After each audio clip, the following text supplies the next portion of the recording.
welcome everyone to another adventure into reality. This is a reminder for everyone to keep off your video.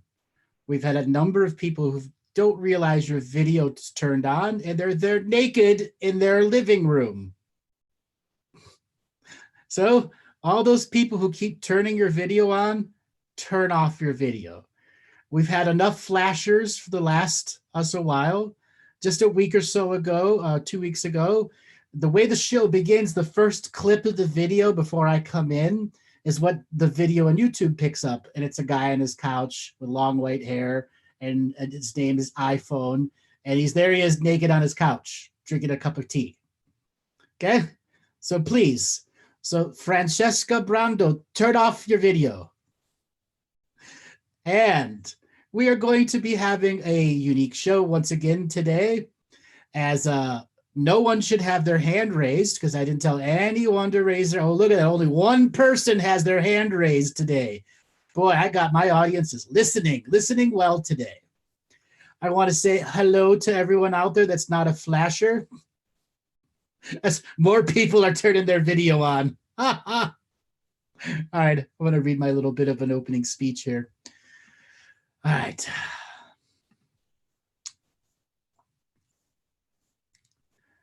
One second here. What follows is my will to express my internal masterful self and masterful outcreation of the systems of distraction and domination. I, in this ever-present moment of now, choose to form a multi-layered spiritual cord of alchemical equity for the express purpose of sharing the Akashic Records at the proper scale and size so that beings of light may manifest now, may reclaim their birthright and legacy as sovereign beings of conscious choice. This is my map in non-competition with all other frequencies of light. We create this in the pyramid of the self, the temple of the self, where we have danced to the shadows and the patterns of former selves and accepted who we are in the now. That mighty pyramid of the self is where the bubble of protected no time creates the I am heart now statement. I summon all ancestors, past, present, and future, in equal co-creation, non-competition, non-hierarchical order, to populate this manifest now spiritual cord of equity. So the manifest now may begin the process of expansion of knowingness for the expressed purpose of revealing our race amnesia. So we as a species in global unity may begin to tell the tales of the ancestors, past, present, and future. Call to Earth Mother, who holds sacred space for all life within her realms of light existence. Come occupy this multidimensional spiritual cord of equity. I ask you to be the sovereign neutral auditor of time-spaced existence within this expression of teaching the Akashic Records to this first pod of whale people assembling in the mighty co-creative now. Here's in the now, we anchor the Akashic record frequency. We do this by sharing light codes in the form of language in a third density manifest world. With these words, we make sacred our expression by holding the sacred neutral position. You, in the mighty moment of now, have so many choices. The first group of choices that you want to look at is, what are you manifesting in your sovereign boundaries? Here's what you can do to perform spiritual surgery on yourself, where you can learn about the old habit patterns that make you lazy or unencumbered or over-encumbered with emotions. This is where, in that powerful meditative moment, you can pull the power of choice and say, I am now removing that from my signature frequency of being. I am no longer a match for that subject matter that constantly creates a cyclical habit pattern of self-destruction, self-disease, creation, or any other form of co-creation with zealot energy that leads me away from my divine co-creative inner transforming self, taking it step by step so the process of life doesn't become a series of instant gratified moments, but the infinite of our soul learning from the greater experience of the I am in the now. Allowing equal co-creation to be a part of our regular everyday life will be the true challenge of those who want to live the mystical life daily. Because there are times we choose to do our meditations and there are desires to have a micro mystical moment. And that is the subtle levels of instant gratification of our reality layers coming to us with the co-created divine force of the infinite spirit, reminding us, even in those instant moments, we aren't gratified. We're showing layers of wisdom in our knowingness, and we simply must be present enough to unpack and uncode the mystical experience so we understand that it isn't gratifying a part of us, it's fulfilling us. And today, that's what the show topic is going to be about. Fulfilling, fulfilling, fulfilling, and fulfilling us more. Okay? No one should be having their hand raised. I didn't tell anyone to raise your hand. Blah, blah, blah, blah, blah. Cara Dean, 35. Cara Daniel, you got your hand raised. Lower your hand. No one's been told to raise their hand yet. Where's those fly swatters we had 2 years ago? Probably in storage. I had to kill a few flies live on air.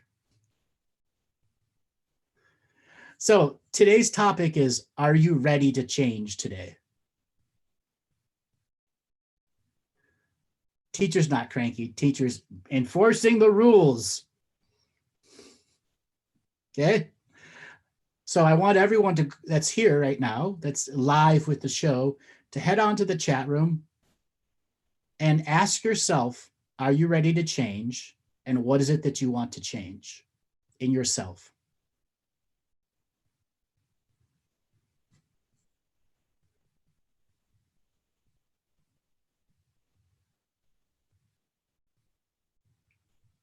Codependency, self-hate, trusting. Santo depends on what change is. You're wafering.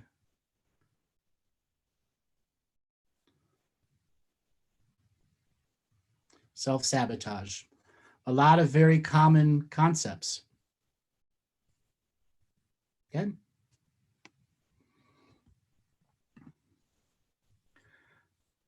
More patience, belief in myself, distancing. There we go. Oh, yeah, we got definitely a lot of people who want to know change. Now, what has stopped you from changing?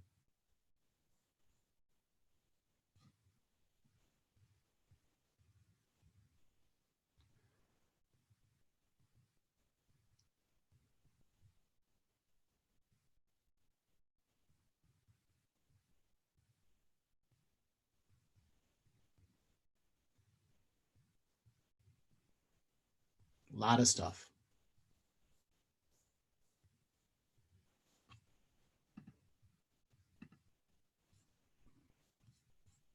Unworthiness.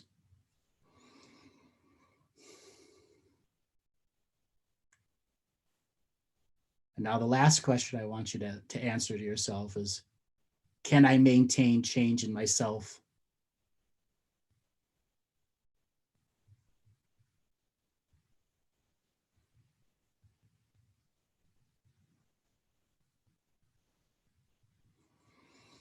All right, Robert, let's spin up that wheel of callers and see who wants to have a conversation about change, life force, coronavirus.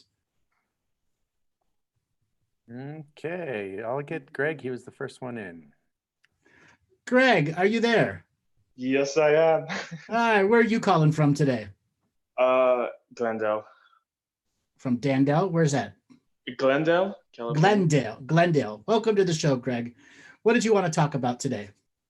Okay, so we talked last time we talked was the Halloween special, and I was the guy who you told to get his head out of his ass. I remember. Get a job. Yes. So Yes. 2 days later, I got the job. You were the Which I one that took was kind of the swim instructor? Yes, head swim coach. I do remember. Haha. Yeah. So I can kind of thank you for that, because the way you put it, it switched something in my head, and I just kind of started praying. And then 2 days later, the job that I had applied for, they called me back. They're like, "Oh, we have the head swim coach position, and it's just the perfect one for me." But now things have changed, and the gyms are all closed. And I don't know what's going to happen with that, but I have a lot of time to get back to my healing. But then the thing is, like last time we talked, you said I did too much healing, or I needed to process, and I have done a lot of processing, but I've kind of hit this plateau. Maybe it's just the plateau of my awareness where I don't know how to deal with the self-hate. I can't really let it go. It's just I literally see a part of myself pushing another part of me away. And Okay. of course, we talked about the entity. It's latched on exactly to that specific trauma. Okay. So when you went back to work, how did it fulfill you? I mean, it was really good. It gave me like I got to work with kids again. Um, it gave me like a long-term goal, like a way of building myself up and developing myself. It allowed me to mature. Um, yeah, yeah, I grew a lot of my abilities that so certain things I wasn't good at, like writing emails. Now I'm really good at it. So just a lot of things. Okay. What was some of the more tougher things of going back to work for you?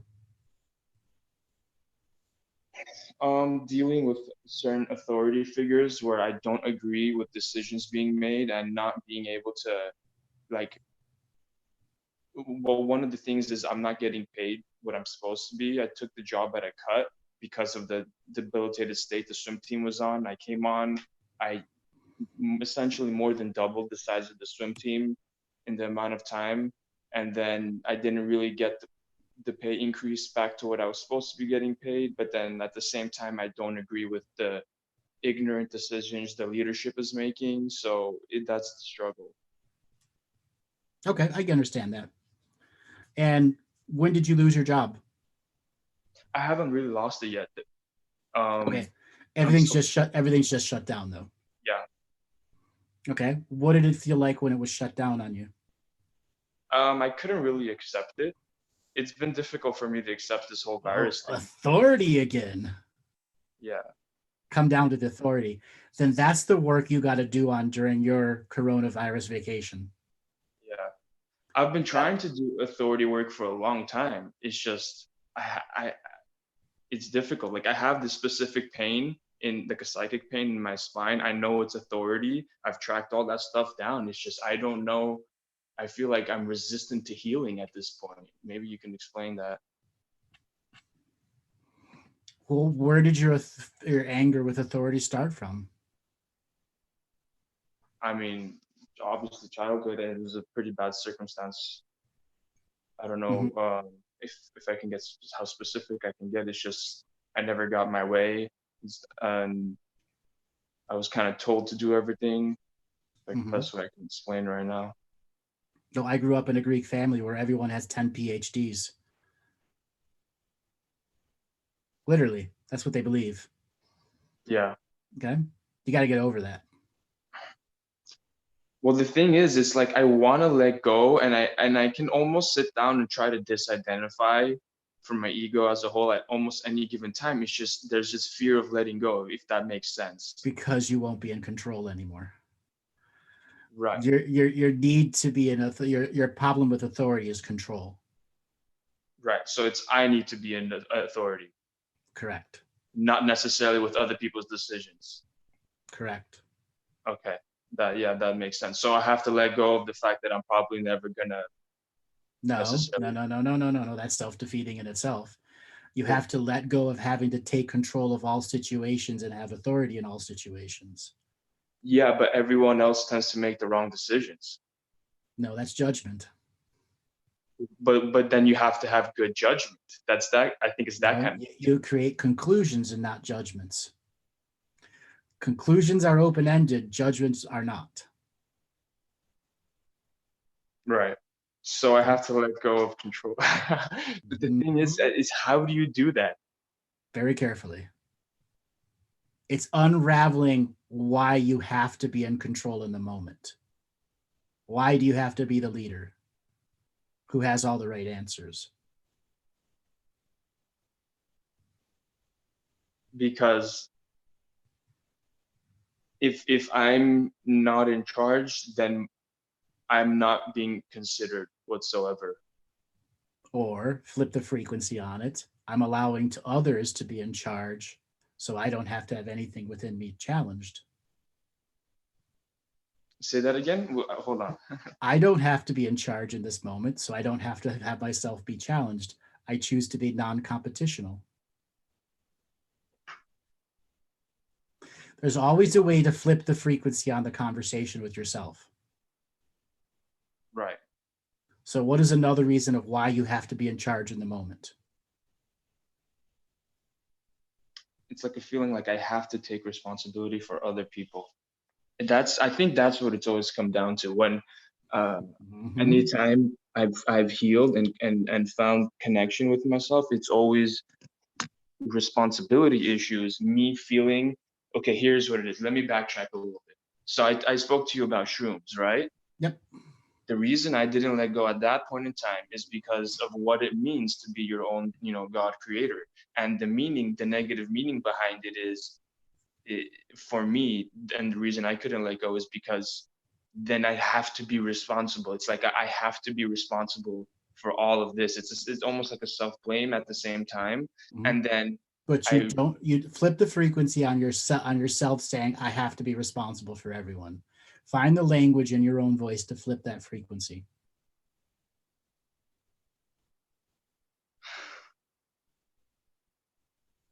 To flip the frequency. Turn it to an advantage instead of a disadvantage. Yeah, I get to be responsible. Like I get to be a leader that actually knows what people want and need. And I get to meet their needs. And I get to be all good. Try turning that around, that you don't have to be the leader in every situation. Give yourself the teaching it needs in the moment to not be the teacher in all moments. Yeah. So I get to learn from other people. So you get to learn from other people's examples of leadership. Yes. Right. I to an extent I do, but it's limited because of that core self is still there. Because there's a shame, blame, guilt aspect going on inside you somewhere relating with that. Yes. So was there a situation that you were in charge of that went horribly wrong?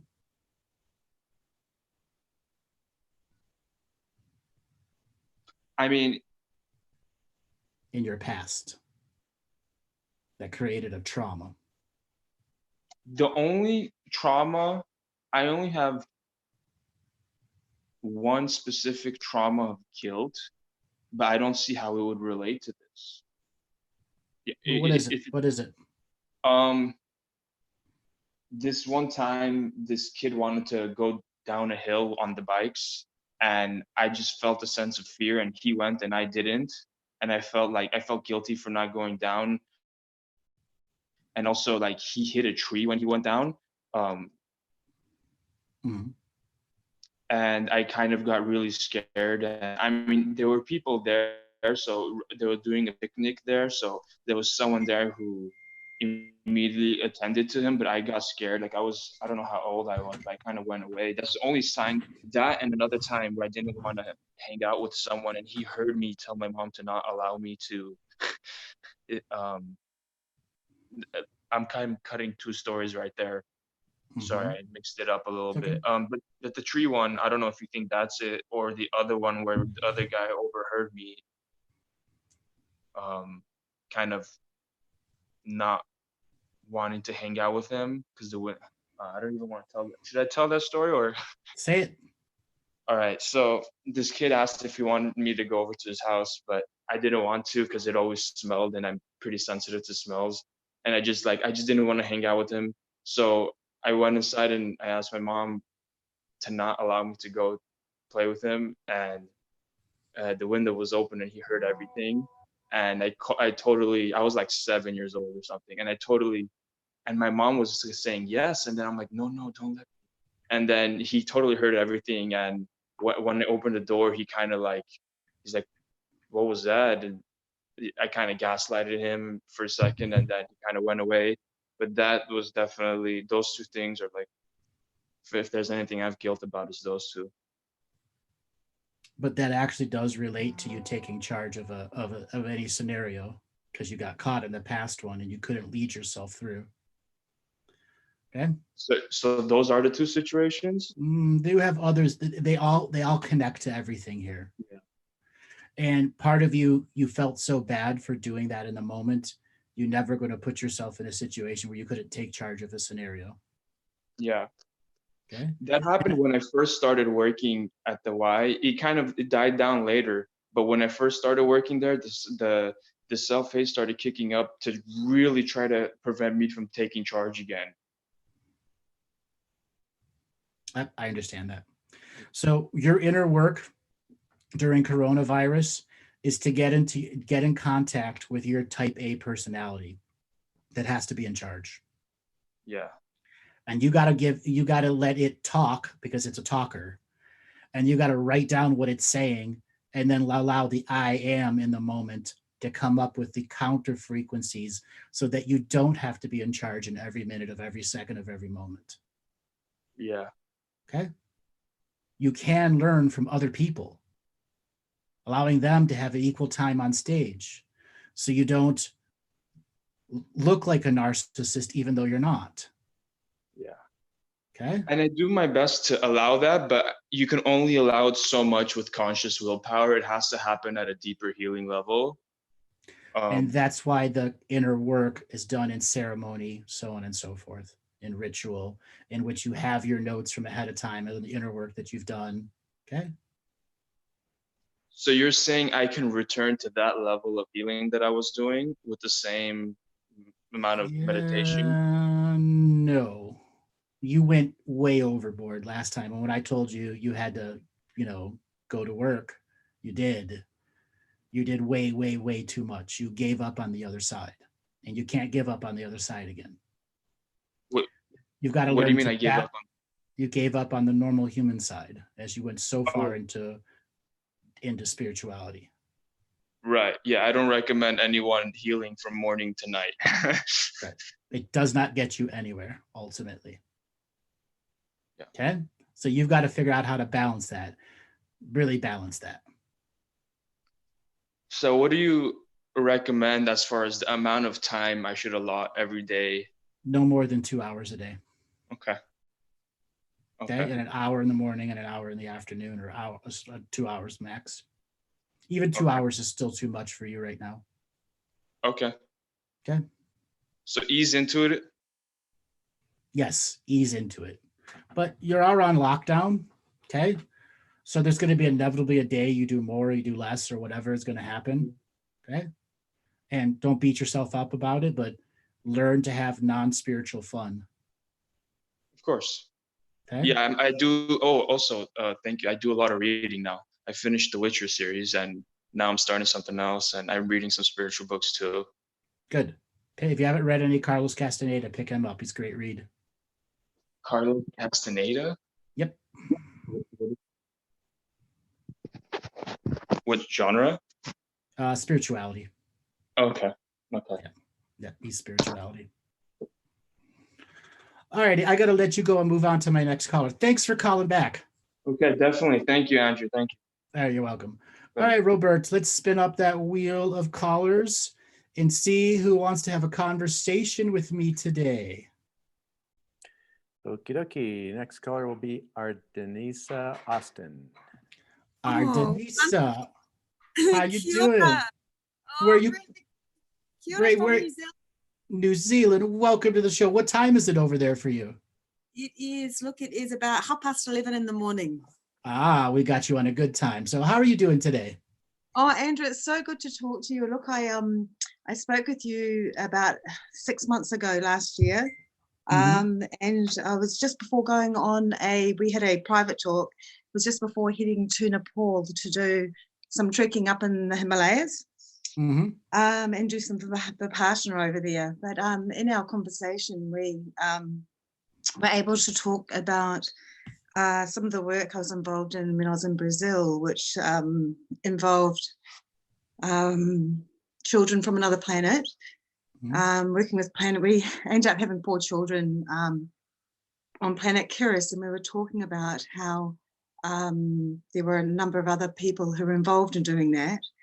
The beautiful part of going to Nepal and sitting in Vipassana was I was able to place that experience into an aquamarine frequency is where I placed that frequency, so I could amalgamate my life better with rather being so encompassed with that experience when I was in Brazil 20 years ago.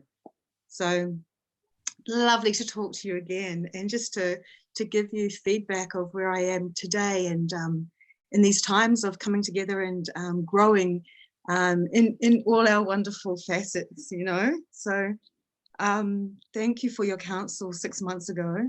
You're and welcome. Also, yeah, look, you really helped me with just being able to place my journey with understanding my involvement and understanding this infinite wise universe that we live in, you know. Also, in working with you spoke about planet Keris being, and it made so much sense to me, being in the distant future, and that some of us need to come to Earth to co-create, to come here to create those possibilities for souls that are lost in between time and space. And it was so, that information you gave me helped me settle so much wonder, and just not being able to really ground and understand the purpose that I was involved in 20 years ago. It helped me so much with being able to earth and ground myself today. Probably a little bit out there for the standard person, but I realize now we are all in this so together, and we all come for different reasons. And that just helped me so much to be able to place that experience and also not feel alone in it. When we spoke, you spoke that there were about another 15 or so people also who have populated other planets to help the souls with that were caught in time and dimension. So yeah, here I am. Look, when I went to Nepal, I went to Lumbini. It's a place of Buddha's birth, and I shaved my hair with the monks and placed my hair in the four corners of where Buddha was born. And when I meditate, it was such a beautiful act of service that I personally did for letting go and detachment, you know, from I guess, look, I'm 48, so yeah, I used to dye my hair every 2 weeks, and I was very attached to my grey hair, so I shaved my head, and now I've got a short spiky grey hairdo, which was a wonderful lesson of detachment, you know. So yeah, here I am. And also you spoke about taking the healing plant. We have the mushrooms here in New Zealand, and through taking that healing plant, learning more about my possibility, and which was funny. I was walking in the park, only, you know, we're in lockdown, and I was walking in the park and I saw some mushrooms in the ground, and I thought, yes, Andrew. I spoke to you from the mushrooms. Yes, Andrew, I see you in the growing in the garden, and I'm not too far away. I'm looking forward to maybe even this downtime now where the mushrooms are growing. Maybe, you know, maybe very soon. I look forward to journeying with that. Yes, and yes. Keep on growing. Keep on journeying. Yeah. Only once every several thousand years do we all get a global lockdown like this. Oh, I know. Yeah, so it's a pretty exciting time. And, you know, definitely feel, you know, that the flow between the fear and the love. You know, we have these two pendulums, and I feel myself, you know, going between it in all sorts of different times. But yeah, also keeping it simple seems to help me earth and center myself. Wonderful. So is there anything that I could help you with today? Oh, look, yeah, totally. I would love to understand more about bringing in a planet experience, and whether that is a frequency, working with soul shards. Oh, look, 2 days ago, I was outside, it was nighttime, and I looked up into the sky. It was about 8 o'clock at night. I looked up into the sky, and there was this line. If you can imagine a fishing line with oil coming down it, it was a line in the sky with a whole lot of stars just falling down from the sky and just disappearing as they came down. It was a straight line, just falling straight down, just above the house, which was probably about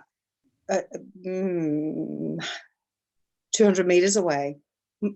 So I was wondering if you had an understanding of what we were watching. There was a few of us sitting there watching it. We took a photo of it, and it was quite profound, these lights coming down. I wasn't sure what that was signifying. That was something there in the moment for you and whoever was around or whoever was on the horizon trying to watch. A lot of times when you have lights on the horizon coming down in that particular thing, it's who's there to be the observer, and the conscious observer has some form of spiritual contract to observe that change in the matrix. It Not looked always, like, but usually it's a change in the matrix. oh, it looked very much like that because they were so unified, and the stars were coming from so high in the sky down that straight line right to the house above, and then poof, just disappearing. It was a wonderful experience to observe, you know, and it's like an energetic zipper opening up and letting stuff through and closing up. Exactly, very much like that. Yeah. Also, another question in the meditations I'm involved in, just with myself and having that connection to a planet in the far future. How do you feel like, what sort of work do you feel I could do to, or is it necessary, or in part of my soul journey, on working with that energy to help the humans today? The answer is yes, to help the humans today. But ultimately, it's how are you going to create the space in which you as a human being today can perceive this information, record this information, and then bring it back up as subject matter to other people who don't know what it is. Like there are people in the chat room right now, they're scratching their head because they weren't a part of the private session in which you had a very big informational opening stage. Okay. Yes. Yeah. So you've got to create a way for a bridge for people to start understanding what that level means. Right. Okay. So create meditations, guided meditations that tell a story. Yeah. Okay. And then after a while, you'll get that technique down, and from guided meditations, because that'll help you grow. You'll create people, places, and things. You know, they're like the other world's marketplace. What kind of food do they have? Okay, they have their versions of Mom's chicken soup. So, is it in my frequency to be able to start accessing that information, or I guess my my misunderstanding is it, having worked with attachment, is it me wanting to be attached to something that isn't my time and place right now? Have I already started off the planet and its growth? You've already started it all. And so is it in my right to continue working closely with that, or do I learn to detach and leave it where it is? I guess that's the battle in myself Correct. Yeah. And that's where I stand, because I don't want to be needy, but at the same time, I want to be of great service, if that makes sense. See, but you're also selling yourself short by saying I'm going to unattach from it by not exploring it. Okay. Sure. No, I want to explore it, and I want to be connected to it, of course. Embrace it then, just don't become a zealot or a martyr to it. Yeah. Okay. I'd like it's not like you need to go out and make a website tomorrow, you know. Okay. It's not like you to put $5,000 of marketing emails down yet. No, you don't. It's quite hard to discuss with people because it's a little bit out there. Yet for me, it's more than a little bit. It's more than a little bit out there. Is it? Yeah, it's more than a little bit. It's definitely out there. Also, well, look, do you think working with the herbal, working with the plant and the mushrooms would help me make that connection stronger and bring those frequencies into my my lucid dreaming, my practice? Guided meditations that you create that create a membrane in which you can connect into that is both there and here at the same time. What I was doing, Andrew, was I was going to a pool. I would go onto the planet and sit in a pool there with crystals and sit with the beings there at that time. Well, why don't you go and have dinner with some of them? I chose also to put it into the aquamarine. It's a crystal, a frequency where I thought rather than trying to go all the way to the planet, I wanted to meet them maybe in the aquamarine frequency. Is that an appropriate thing or not? Or don't ask me what is appropriate, unappropriate for your world. You got to know yourself. Okay, sure. I mean, am I here to help you devise what is your color schemes? You devise it. No, you're not. You're not at all. Yeah. And I guess what I wanted to do was not become totally immersed in another world and not be grounded and present in my world here. I mean, I spent a long time just with my mind in that world, and I very much want to bring the two together, but to do it with ease and grace. Well, then give yourself the opportunity on coronavirus to do it with ease and grace. Give yourself spiritual permission every day you wake up to combine these two with ease and grace. Perfect, I will do. Also, would it make sense to connect, I mean, maybe later with a private session or something with the other people who've been involved in creating a planet and helping, maybe a small group of us getting together and talking? Would that be something supportive for myself and others? A planetary creator support group? Exactly, that's exactly what I was thinking. Are they going to meet in the church rectory? Exactly. Maybe we could have our own little Facebook kind of connection and support each other on how we're working with that. God creators, worldly creators. The answer to that is yes. Yes. What? And would I be able to give my contact to you to offer to the other? I think you said about 15 that you'd spoken with that were involved in similar work. Yes. Would you be? How about you work on your permission slip first? Yeah, I'll make it look real pretty. I promise. Okay. Oh, that's so funny. Hey, it's wonderful talking, and look, I would love to make a small group of us that could do that. That would be awesome. There you go. We'll do it, but start getting your permission slip to have everything doing flawlessly, easily come together for yourself. Okay. So the guided meditations and the work with the meeting that create the story that as a membrane, so you can begin to interact with the world. Okay. Can I also? I got to let you go and move to my next call. We're trying to get as many callers in as we can today. Yeah, absolutely, Andrew. A pleasure talking with you. Thank you so much, and I'll get on contact maybe with online tuition too. Okay, love you so much, and love kia ora you all the way from New Zealand to all the viewers. Yes. Kia ora. All right, Robert, let's spin up the wheel of callers and see who's up next. Okay, Finn Flora, you're unmuted with Andrew. Finn, how you doing? Where are you calling from today? Are you there? Finn? Yeah, can you hear me? Yeah, we can hear you now. Where are you calling from today? Thanks for having me back. Great. Where are you calling from? I'm calling from Norway. From Norway. Welcome to the show. What did you want to talk about today? I want to talk a little bit about Corona, among other things. Okay, let me crack open a Corona beer. Yeah. I just finished my last six-pack and now I'm working on something else, but yeah. Okay, Corona wasn't that good a beer either way. Okay, what about it? What do you want to know about it?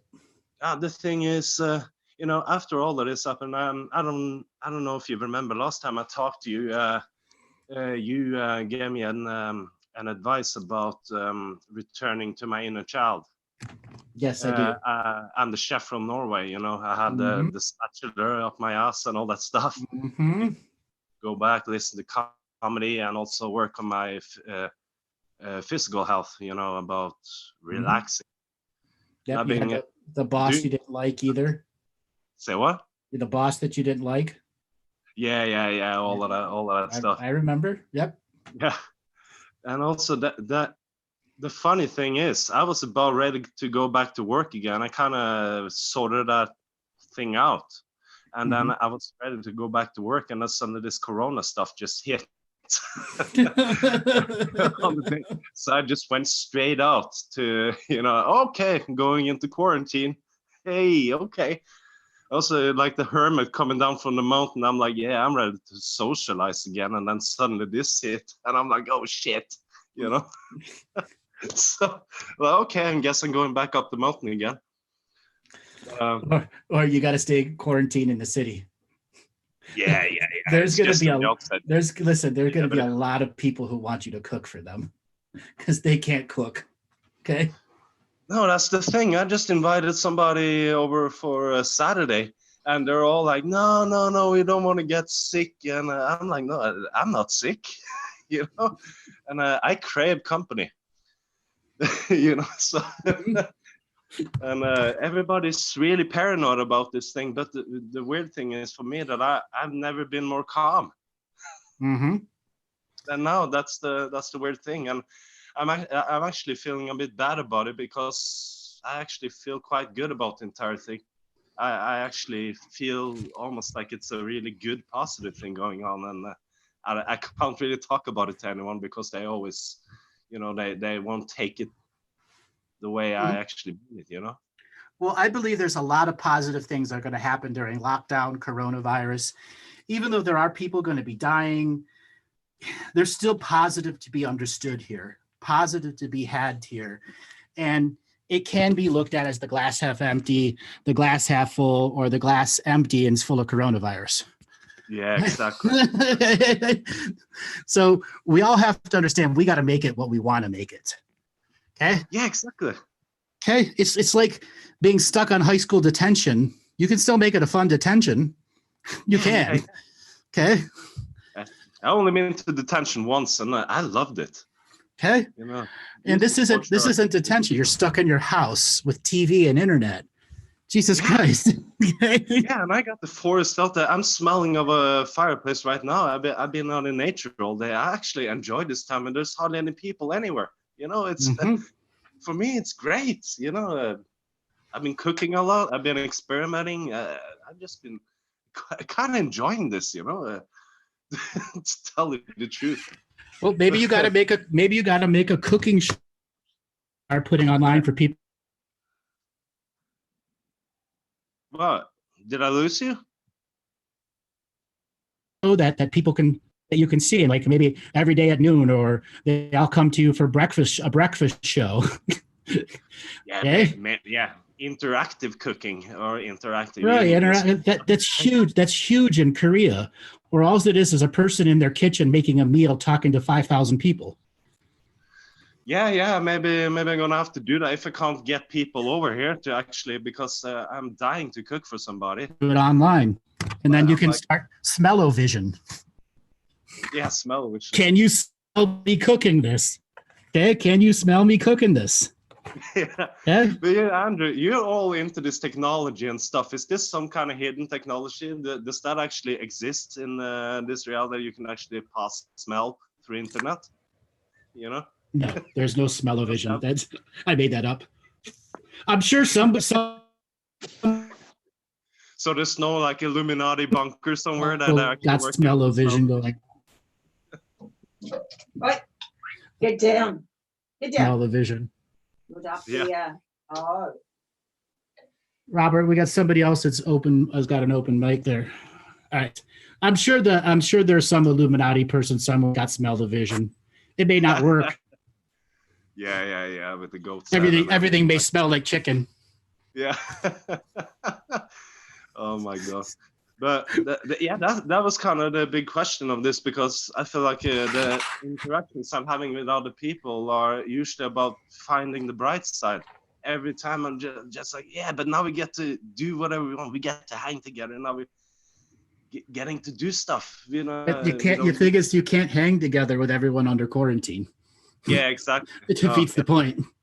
Unless it's kind of like a big space and we all do river dance or something like that. It's not gonna work. Cooking and river dance. There you go. Social Yeah. distancing, cooking, and river dance. Yeah. There you Some go. kind of wide space, social, personal space barbecue or something like that. There you go. Personal space barbecue. Yeah. Well, and also I was wondering, how does this work with my personal reason for being here in the beginning?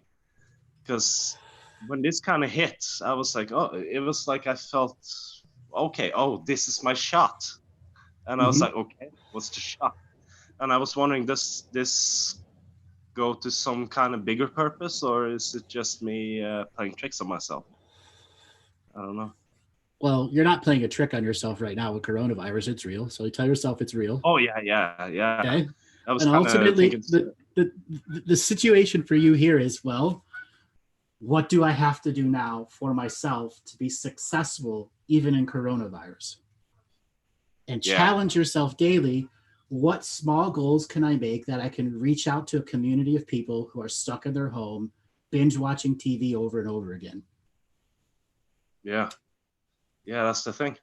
That's what I'm working on. Ask family and friends. Are you bored at 3:00 in the afternoon? Could you not watch any more news? Yeah, I'm surprised people aren't getting tired of the news. That should happen soon, though. But yeah, they are getting tired of the news. You watch the ratings; they're down severe. They're really down. Okay. I asked this buddy of mine over for Saturday, and I was like, I have a 44-year-old days dry aged prime rib, and you want to come over? And he's like, nah, I'm broke and I'm terrified of this corona. I'm like, are you sure? Are you sure you don't want to eat this? You know? I want to eat that. Damn it. Yeah, exactly. I've been working on this for over a month, you know? Yeah. You gotta share it with somebody. Yeah, that's not something you can eat by yourself. Yeah. And yeah. But then when do you think this is all gonna be over? 6 to 10 months or more. Yeah. And that's on a worldwide. Maybe even longer. How does Norway look on the entire thing when it comes to the corona? It's gonna be just as affected as the rest of Europe. Yeah, even though we were early out with the quarantines and all that shit. You see, it goes cluster, outbreak, cluster, outbreak. Yeah, exactly. But that's the thing. You're always going to have clusters, and because they didn't shut the air travel down right away, the cluster outbreak is going to get worse and worse and worse all over.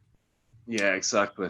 And also, you can't really trust the figures that comes out. You know, what about the dark numbers? You know, well, it's not even about they can only test so many per day. Yeah, exactly. So it doesn't really fucking matter, you know. No, it does for the people that are trying to understand the logarithmic scales that you're working on. How many new clusters are going to come? Yeah. And then is your social distancing lowering the transmission factor from an R0 of 6 or 7 to 1 or 2? That's the whole point of doing the social distancing and the quarantining, is to stop spread. Yeah. And also, during another show, you were talking about stuff you can do, what you can't do, and what works and what doesn't. And one thing I was wondering about, around in the chat, does smudging work, sage? Oh, yes, absolutely does. Yeah. Helps clear out the negative energies, the stagnant energies, and get things moving. Yeah, it doesn't do anything for the virus, but it helps with the fear state, or? Well, the fear states and the energies that are created around the fear states, yes. Yeah, exactly. Okay, so but does it have to be white sage? No, it can be any sage. Yeah, that's what I thought. It can be a variety of things. It can be even frankincense and myrrh and all that other stuff too. Yeah, lavender and all that. Rosemary. Sage just has a really high quality at getting dense energy to move. Yeah. Okay. Yeah, and when you got to get dense energy out of a space, sage is one of those just magnificent tools to use. Yeah. What about beadwork, crystals, and stuff like that outside of the four corners of my house and my bed? I mean, try to share the energy of other people. No, you shouldn't be sharing the energies of other people. You got to keep your energy yours. Yeah, just do yourself. Put the oxygen mask on myself before I help others. All that shit. Yeah. Yeah, that, Honestly, everyone should be wearing a mask. The thing is, there's just not enough masks for the medical workers. If everyone's wearing a mask, that means there's not going to be enough for the medical workers. yeah. And also, I have a very direct question. Okay. I mean, for the potential future of my Akashic record, am I going to get the virus? Good question. Do you think you will? No, I don't think so. I did have swine flu and the bird flu, and that would be a trifecta for me, and that's got to be some kind of record, you know. I don't think so. I don't really think so. Okay. It doesn't feel like it. Okay. The only thing I wouldn't worry about dying or anything. I would only think about I can't really be very social with anybody at that point. Right. You don't want to give really it. You don't want to give it to anyone else. Yeah, exactly. That's going to be the only issue then. Mm-hmm. You know, I'm in my 30s, so you know, I'm not going to die. You know. People in their 30s and their 20s are still dying from this. Yeah, but I don't know. Are you You telling me? you can't. No, I'm telling you, you can't just poo-poo it. No. I'm not doing that. You can't just. I'm immune to it. Nothing's gonna happen to me. No. Oh no! If I get sick, I get sick. But And it does. if you get real sick, go to the hospital. Yeah. Okay. The thing the doctors do here, they just tell you to stay home, and then if the symptoms worse over a period of time, then they consider taking you into the hospital. That's what Right. they do here. That is the same thing they're gonna do everyone else until your symptoms reach the point where it's hard breathing, labored breathing, high fever, stuff like that. Yeah, Cough that's very bad. Dry cough that's very bad. Oh yeah. Yeah, exactly. But, you know, I will accept it if it happens, you know. But I'm at the same time, I'm not really afraid. You know, I'm not poo-pooing it. You know, but yeah, if it happens, it happens. If it doesn't, it doesn't. Just I would take it for just manage your social distancing. Yeah, exactly. And luckily, my hobbies doesn't require, except for cooking for other people. Then. Yeah, it doesn't require me to be social at all. Well, there's a whole generation of chefs who are about to get a whole bunch of recovered energy and are able to sleep in. Yeah, because I was talking to another chef friend of mine that's he operates a very high-end restaurant in New York City, like total white glove service, you know. Yeah, like super high end. And he's like, I don't know what to do with myself. Yeah, and he's addicted to the pressure. Not just the pressure, the interaction with people fulfills him so much. Yeah, exactly. Even with the common busboy to the server to the person that's cutting the vegetables, he says, I miss that part. I really miss that part. Yeah, it is pretty fucking awesome when it works, you know. It's just like a well-oiled machine, you know. It's beautiful. Mm-hmm. There's nothing better than a perfect service. You know that as well, you know. It's right. It's fulfilling. Great. It's fulfilling. Yeah, it's really fulfilling. Right. How can you make that fulfilling energy without the restaurant as a medium? Oh, I got it. One of your challenges. How can I do it? I'm a modern person. Technology is there. What can I do to make it feel like that? I'm gonna have to go interactive. You're gonna figure out how to yell at the busboy for over the internet. Oh God, I missed that, Andre. Okay. You know, I get it. You missed that part. Taking my hot frying pans and throwing them into the dishwasher and steam everywhere, and I go pick it up. Oh, I missed that. Well, I don't miss the tickets. You got to make a big cardboard cutout of all your workers. I love all my co-workers. You know, not all, most of them, but I do miss that energy. Mm-hmm. Oh, it is great. Those are some of the things that you got to figure out how you can do out of the next level of, well, I need this to fulfill me now. Maybe just for friends and family first. What about cooking in nature? I mean, people are not as afraid of nature as coming into my home, you know. It's like my lair. Maybe if I do it outside. It's really nice weather out here. You could easily do a whole bunch of outdoor cooking. The thing is, cooking and the coronavirus outside. The Yeah. if somebody's sick, you're gonna pass it on. Okay. Yeah. It's that strong. Yeah. And let's say nobody in the scenario has it in your group that has it. It's very easy for one little thing to go wrong, and a little bit of this gets into that, and a little of that touches this, and the next thing you know, nothing's supposed to happen. Yeah, exactly. But so it's kind of high risk, It's high risk. Correct. That's the whole point of social distancing. But So how can I do if it? you're good, you could always just have a group of people that are your cluster group. If everyone stays home and doesn't go out and doesn't do anything, and you meet up, once a week, and you all, bring something. I don't know. I don't want to give bad advice, but at the same time, it's a journey to discovering yourself. Yeah. A journey to discovering yourself. I think that that's a part of this I actually do like, though. I kind of like the challenge. I mean, because the limitations, in a way, the coronavirus brings limitations upon our, subjective reality, and that actually boosts creativity. That's in a right. way, if you understand That's what right. I'm. Yes, I do. And I kind of like that. Give yourself the opportunity to be in that super creation mode, and just randomly yell at the busboy who isn't there to make up, or yell at the cook. What is this? You didn't put no salt in it, asshole. Yeah, or I can play both parts. I mean, people are gonna think I'm crazy, but I mean, who cares, right? It's gonna be comedy. Exactly. Cook and comedy. Anthony Bourdain did it. Yeah. Are you going to feature some stand-up on this channel after a while? I heard you talk about that. Yes, I have been working on a stand-up routine for a while. And starting next week, I'm going to be adding another show to the repertoire.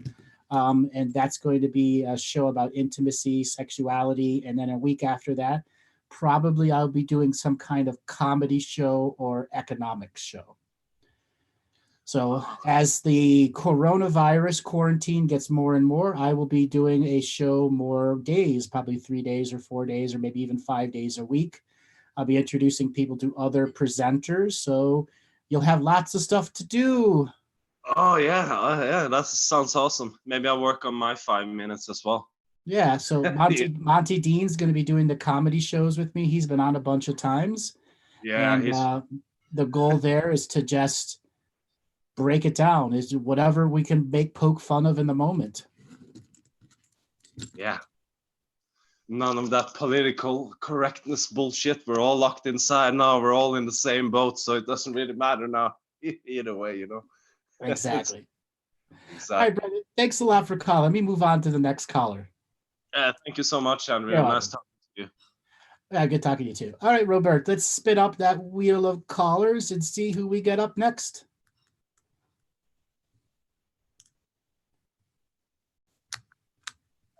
Takara Brown, you are unmuted with Andrew. Takara, are you there? I'm here. Can you hear me? Yes. Where are you calling from today? I'm calling from Barbados. Welcome to the show, Takara from Barbados. What did you want to talk about today? Well, first, I just wanted to thank you for the previous shows that you did on the virus. It was very helpful just to get an understanding of, what was going on. And it kind of definitely tamped down the anxiety. So thanks for that. What I wanted to ask you today was, last week you were talking to this lady about, she said she was doing DNA work, and you mentioned the strands that you needed to work on. Can you expand on that a bit as to, I guess, how you can go about working on the strands? Is it something that you can do yourself, or, Okay, so that particular person is quite experienced at doing their own self-psychic surgery. Okay. So anytime you're working on reprogramming or deprogramming yourself, you are working on the fundamentals of your DNA. Example, if you're a stubborn person, that's in your DNA. There's a strand for that. Right. And you get it from your mother and father, their mother and father. The 7 previous generations of your lineage determines the level of stubbornness you are. Or let's say you have a whole family, everyone for generation after generation has been in the military, and somebody breaks it, doesn't go to the military. You're changing the DNA. So if it's specifics, let's say the shame, blame, and guilt strand, that is something that you come in with where it makes it very easy to beat yourself up with shame, blame, and guilt. Your mom did it, your father did it, and that's all you know how to do growing up was beat yourself up. Right. Okay, so that would be something that you would look at as a fundamental strand of the DNA and say, I now want to deconstruct this strand of DNA and replace it with something that does not torture myself with shame, blame, and guilt. I flip the frequency on shame. I do not have to be ashamed of anything internally or externally. These were choices I made in the moment, and that moment has passed. That past moment does not rule my present. Right. Okay. Or let's say it's another strand, which is one I talk about frequently, which is curiosity learning. Okay? That's one of the most dangerous things for people to be doing. We should be using enthusiastic learning, because when we curiously jump into subject matters, we can fundamentally alter and change our belief systems without knowing it. Right. Okay. Okay. I So- see that in people. Right. So I guess another question was, so I started in this time to do more meditation. One of Mhm. the things that I'm working on is my connection, feeling more connected with, I guess, that voice. Like I call it my masters, teachers, and loved ones. Mhm. So I had learned how to go into the Akashic Records. So what I do is I go into my records and I just sit there sometimes, and my whole thing is to, I guess, strengthen the connection so I can hear and see and, stuff better. Um, can I work on some of this stuff during meditation? And I'll give you an example. So, last night went into, I said, okay, I will look at past traumas that happened in my life because I noticed that I don't have a lot of memories of my childhood. So I was wondering why. So I brought up instances where I was never raped or anything like that, but I've always had inappropriate touch like growing up, Mhm. people like Mhm. inappropriately touching me. Anyway, so I like went back to those times in my mind and I realized that a lot of stuff I remembered that, I had locked out of my memory. So then after I called up all those things, I went back to like the first time that I remembered it happening and I spoke to that little girl and I tried to like get a sense of how she was feeling at that time. So I spoke to her and we had a conversation and I kind of walked away feeling better. Is that That's that beautiful. That's very beautiful work. okay? And I recommend people doing very similar things by going and looking at your pictures of your past. And you can find plenty pictures where you have the fake smile on, right? Yeah. Mhm. And choose to talk to those pictures just like you did with the little girl. Okay. Something else that you can do is understand that that little girl or the younger woman who's been inappropriately touched has had dreams also where you have been inappropriate touched or worse. Okay. And those dreams, sometimes when you're a young child, create fake memories. Mm, Okay. okay. Or like memories that are real memories, but they only happened in the dream. But 25 years later, you didn't remember it was a dream Mm, because the people in the dream were real people you knew. mhm. Okay. And help yourself separate what were dream terrors or dream inappropriacies. Okay. Okay. Ask each one of the little girls, how is your dream world now? What's going on in your dream world? Is anything Okay. negatively affecting you in your dream world? So add that to your repertoire of questions to ask the younger yous. Interesting. Okay. Okay. I'm taking note. Yeah. All right. Thank you. That's a very high level of inner work, what you're doing. I want you to know that. When you're doing it at that level. And some of the other things that you were talking about, guides and guardians, Yeah. well, go to your most wounded self. We Mm. all know who That's our what most wounded self is. yeah, And that's what I'm trying to figure out. That's what I'm trying to get at. Because not to cross you, but mm, one of the main things that I am working on is like I have this deep-seated feeling of fear. and I try to figure out where it came from. I'm trying to get to the root of where does that come from, because it And literally it came from the church. from the church. Yep. Oh, okay. That's interesting, because my mom, I never really grew up in the church, but my mom, she's a Jehovah Witness. And one day she just came home. I was about maybe 10, and she was like, "We're going back to church." And I'm like, "What?" And so like for the rest of my life, I grew up thinking like I'm not a bad person, but there are things that I need to go through, and they're telling me that because I have to go through those things, I'm a bad person. But I didn't really associate it with fear. Fear being false evidence appearing real. Okay. There's a Okay. lot of false evidence that you were forced to accept. Yes. That's And still I'm fear. still, That's still and fear. I'm unraveling that, because at the core of it is like being your true self, and that is wrapped up in my mother. You know, But her you are afraid of being her too. Yes, I am. Doing everything not to be her. Well, Yeah. find the part of you that is her. Because there's a shard of you that's still inside you that is her. You are her daughter. Okay? Yes. Do the inner work on her. Yeah. Okay. Okay? That's Why are you afraid of being her? just because. And stop calling me. That's my husband. Sorry. That's okay. How do I put this? She kind of gave me who I growing up. She presented herself. Wow, somebody's really persistent on calling you. I'm sorry, it's my husband. He's going crazy. Right. So. Jason, stop calling. Sorry. Right. So she presented herself to me as like this really strong figure. And most of the women in my family, they're like that. You know, they come across as I'm this strong, independent woman. But all in reality, You know, reality, they're very afraid. Exactly. And And so once again, I said you got that from the church, but your mother centered her life around the church. And if she wasn't seen as a godly woman, she was afraid of what everyone thought of her.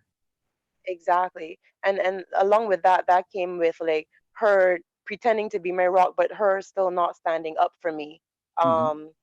Right. So I have, you know, issues dealing with that. Feeling, I don't want to say alone, but maybe that's the best way to put it. Because I was in a home where I had a stepfather and siblings, so I always felt as if they were put ahead of me. So yeah. So in me being like a mother now, I try to, I don't want to say be with them like, you know, how she wasn't with me, but in a sense, yes, you know? Yeah. But I know a lot of my issues are centered around her and my father not being there, you know? Yeah. So. Well, you have some things for yourself to practice. When you go back and listen to this, you'll see gets a few other concepts, such as working on the strand of the DNA that connects you to being your mother. Yeah. Okay. And create a new way for it to operate. And I have time now with being self-quarantining myself from Corona, so you know. How's it affecting Barbados now? Well, we don't have a lot of cases here. The government is telling us that the cases that are here are people that came here with it, and so they're trying to say that it's not in the community. But from stories that I'm hearing, like I'm not sure. So what I decided to do was from the first case that came, I kept my children home. We've been home. I bought like a month worth of food because I said, well, I'm gonna give this about 2 weeks for because it's going to take about that time for the symptoms to manifest. So if it's really the symptoms take a month to manifest, not 2 weeks. wow, Okay, Yeah. wow. Because I was thinking that it most likely is in the community and spreading, but the symptoms haven't manifested as yet. That's Okay. that's what I'm Also, thinking. there's a lot of people that are trying to leave Barbados and can't. Yes, exactly, Yeah, exactly. because It the goes on. airlines are canceling the flights because they're not profitable for them to fly. And Correct.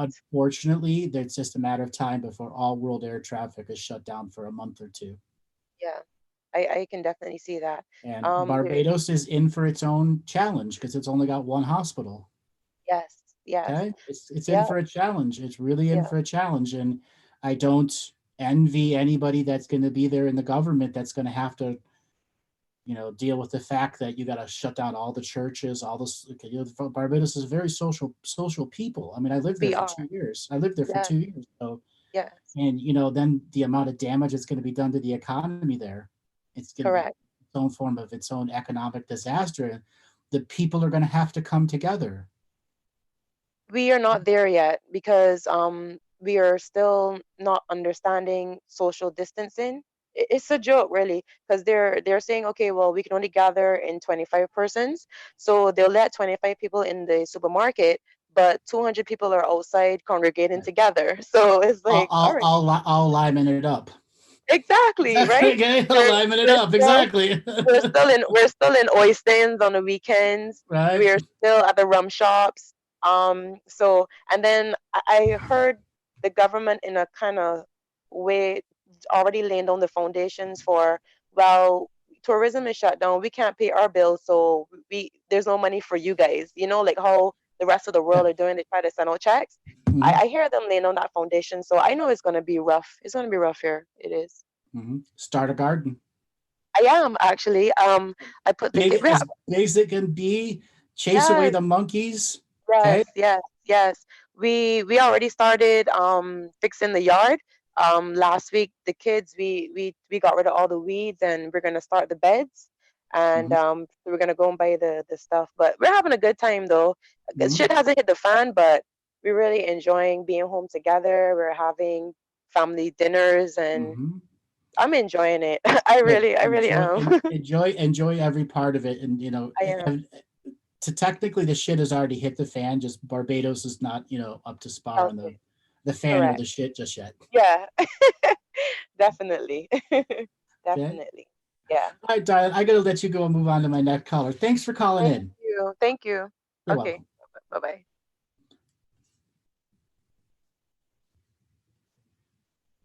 Robert, I like that. Psychic fair canceled due to unforeseen circumstances. Yeah, I thought that was a good one. Yes. Okay, next caller will be Amalia Kokeza. Pardon my pronunciation. You're on Amalia with Andrew. Kokeza. Kokeza. Kokeza, how you doing? Where are you calling from Yes. today? Oh my God, I cannot believe I'm on the line. Yes, I'm calling from Brussels. Hey, Andrew, it's really Brussels. nice to meet you. Nice Hello to meet from you too. Belgium, quarantine day. I don't know which day it is anymore. I'm sorry, I'm really excited. Well, what did you want to talk about?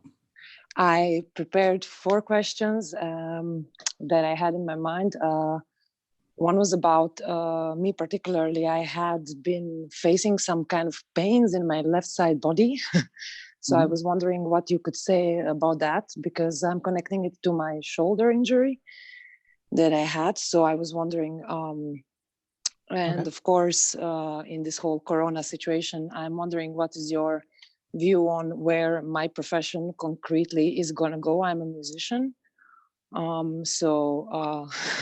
Of course, all the things, have been canceled immediately. We are the first ones to go down always in all the systems, and there is rarely any kind of support. So I was wondering on that. Okay. And What kind of musician are you? I play classical music. I play viola, alto. Okay. Are you in an orchestra? No, I'm a freelancer. And since this quarantine actually has begun, I'm quite happy because I don't have to do only the job that pays the bills, So I have been recording and creating and making my own music lately with my boyfriends together.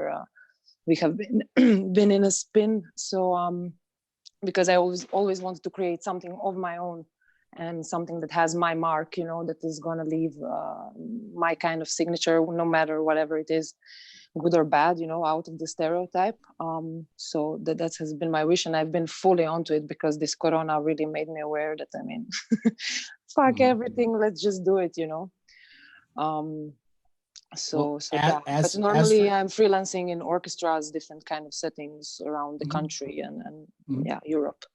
So as for your music, everyone's going to be on quarantine for a very long time. Create as much music as possible. Share as much music as possible. Put up a website where people can buy an album from you. Okay. Market the rest of your side. There are still people that have been listening to your music as the music that you've been doing when you go out and play in places. Yeah. Okay. Yeah. It'd be great for you to start a Facebook Live, you know, once a day you go on and do a 20-minute solo just to calm people down. Or upset them with my playing. No, calming them down. Okay.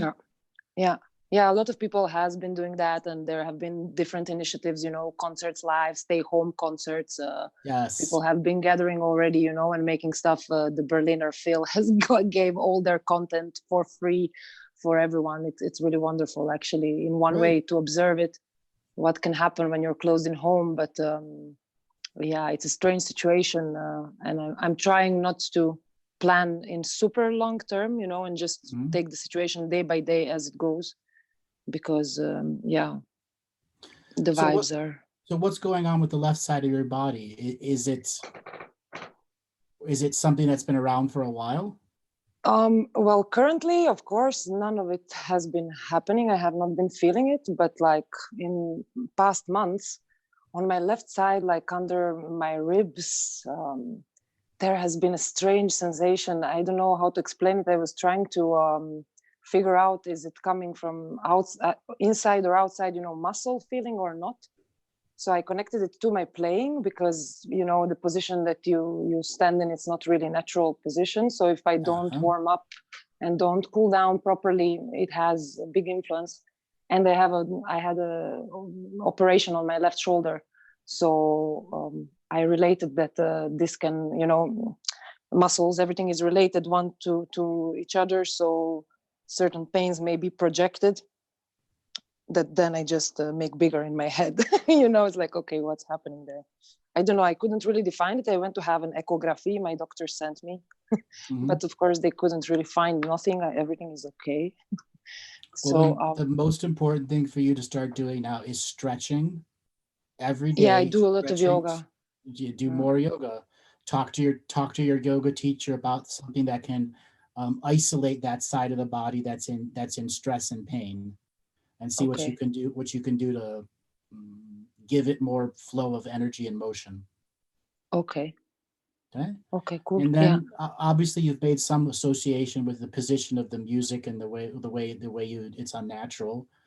Maybe try to see what you can do to adjust your position, your playing position. Yeah, I am thinking about this actively, you know, and before this whole Corona madness started, I was in plan of organizing concerts that bring musicians to different kind of practices, like yoga, like meditation, like being aware of your posture, and a little bit kind of alternative methods. But that idea, of course, in this moment has been paused because there are no gatherings.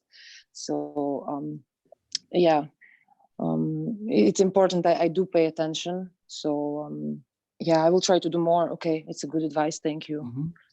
So are you alone in your house by yourself? No, I'm living with my boyfriend, and that's also one of my questions on the list. You know, I like around 2 years ago, I talked to Kathy. I also managed to get on the line. Thank you, Wheel of Callers. And I was in another apartment in that moment, and it was a lovely conversation. And she kind of advised me if I could do kind of changes. And now we are in another apartment, and we have been having a lot of issues. We have been here for 1 year, and over 7 months we had works and issues with our landlords. And overall, I've been wondering, should we just leave and move somewhere else? And is it the really right place to be? but for the moment it's convenient. And of course now moving is out of the question. So What are the issues you're having with the owners? Well, they first of all, they don't live in the country, so the time difference is like 6 hours. So just to get them on the line, that was already really difficult. But then also lack of responding in emails and just doing certain things. It's like, maybe that's your standard, but you know what? It's not my standard. I pay the rent here, and certain things should be okay and in order. And it all the troubles we have been through could have been much shorter and faster solved, you know, altogether. And we still have an issue. There is a big issue on the back wall with where are our sleeping rooms, sleep and working room. There is a lot of moist, but it's a typical problem, you know. Brussels, this climate and this area, all the houses, a lot of houses has this issue, but that still needs to be fixed, and that's supposed to start only in September. So you know, it's a lot of people going into your house and doing works, and it's you have to organize your life sometimes around it. So it's been quite stressful altogether. Well, don't let that part affect you now, because no workmen are going to be coming in during coronavirus. Yeah, and luckily everything is fixed for the moment. Everything works, so I'm super happy. Don't rock the boat. I cleaned everything, and I saged everything, and I came home. I just disinfected everything, you know, because I was in contact with a lot of people when all of this has started to happen. We were a big orchestra from everywhere, so I just immediately self-isolated myself, because you can never know. Well, don't rock the boat in the house right now. Let it be. Yeah. Just let it be. So okay. Yeah. Okay. Don't worry about it. If they're not in the country, that's a good thing now. Okay. Okay. Yeah. I agree. That's a good thing now. I still cannot believe I'm on the line. It's so nice to meet you. Your work is really amazing. Like to hear you and to hear, I've listened to a couple of past shows, and it was really like, okay, this is how it's going to be, it seems. Yeah, well, thank you so much for being a long-time listener. Yeah, your work is really amazing. It's really inspiring. You know, people should really get awake and try to see what really matters. I mean, yeah. Well, darling, let me let you go and move on to somebody else here. I think we're going to bring on Monty if he is around. Robert, let's see if Monty is there. I see him in the room at the moment. You don't see. Monty has disappeared for a moment. Monty. He's there. I see him in the room. Okay, there he is. Monty. Monty. Hello. I may leave in about a minute just to get to the kitchen because I'm making a cup of tea. But I'd like to start by saying long-time caller, first-time listener. And welcome, long-time caller, first-time listener. Let me give you the bell. I'm doing good today. I'm good, actually. I had an interesting week, and many questions sort of popping up. That's why I sort of raised my hand because sort of I mean, there's a personal thing of like, how do I deal with stuff? But I try and find questions that help other people as well. So I'm sort of doing that balance thing of serving others and being selfish. And the one thing about the coronavirus is how can people deal with all the misinformation that's going out there? If anyone's not familiar with my work, I have a radio show, Roundtable, and I'm from the conspiracy world.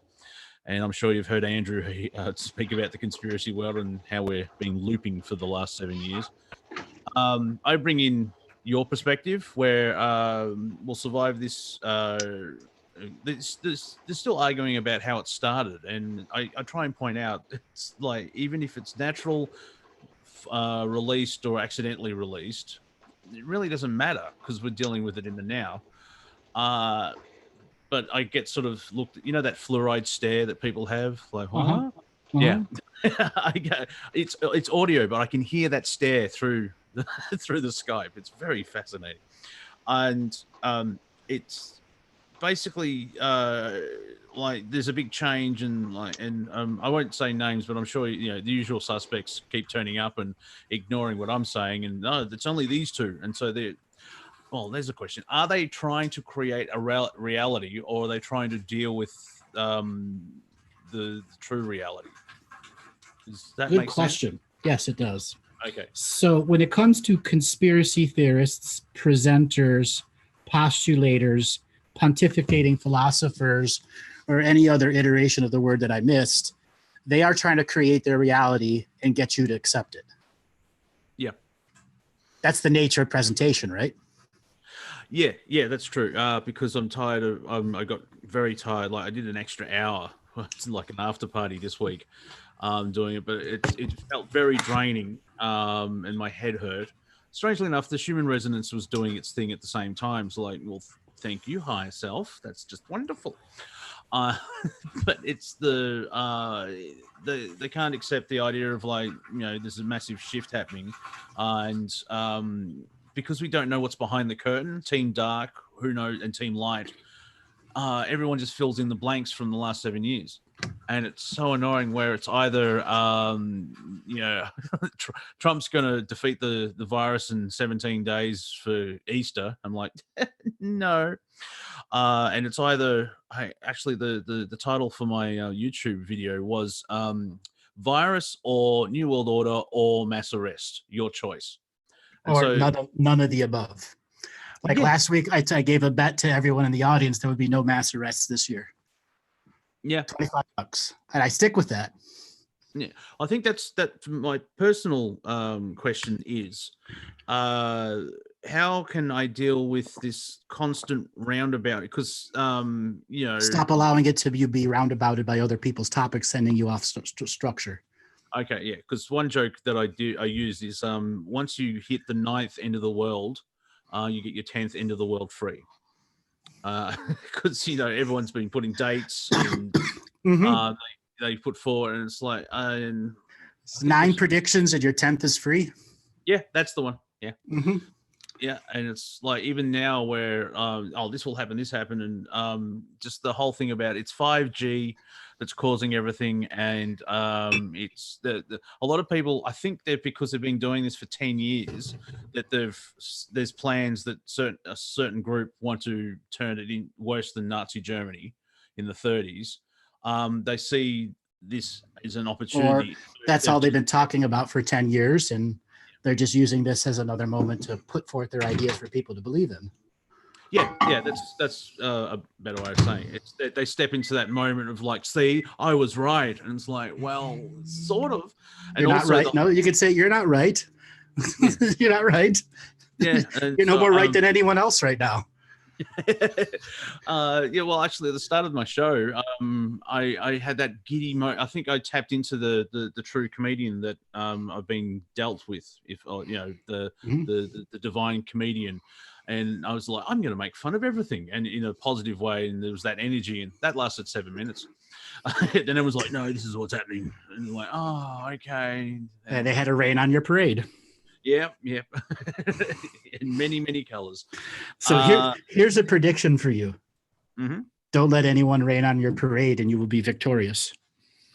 Yes. I think that's. It's all that, because I'm going to be not cranky. I'm going to take my shit stirring to Uber Master in about 5 to 10 months, or actually probably in a month, where it's.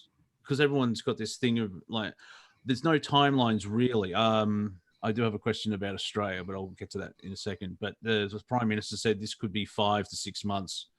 It didn't say minimum, but that's the number that was put out. And the question sort of got answered earlier, where it's going to be a roller coaster ride, isn't it? Because yes, I think they're going to say we're going to come out of quarantine, and then the last day, nope, we're going to be in quarantine for another month. We're going to come out of quarantine, nope, 2 more months. It's the only way to keep people under control. Yeah, and that's what happened to Wuhan in China. I think it was Monday. Lockdown's coming is finished, and then I think today or yesterday, China's got borders. It was like, Yeah, the Well, news is China's covering up a whole lot of things that they don't want anyone to know. Like 40% of their military has been decimated by the coronavirus. Ooh, okay. They're Highland people in their Navy that run their submarine fleets, all that advanced stuff. They're advanced underground missile technology people. They're all decimated. Okay, their military structure, their command structure decimated. And that's going to happen to all the other military commands too. Yeah. Okay. All right, give me 10 seconds. I'm just going to get my cup of coffee. Okay. Do. While I'm doing, I'll look at the chat room here as I'm making myself a cup of tea also. So, who's going? Andrew is sounding like a conspiracy theorist. I have been one for quite some time. You guys watch the Galactic history? I don't think we have enough time for that. Yeah. That break was brought to you by the Galactic historian. Let your Akashic Records be read to you.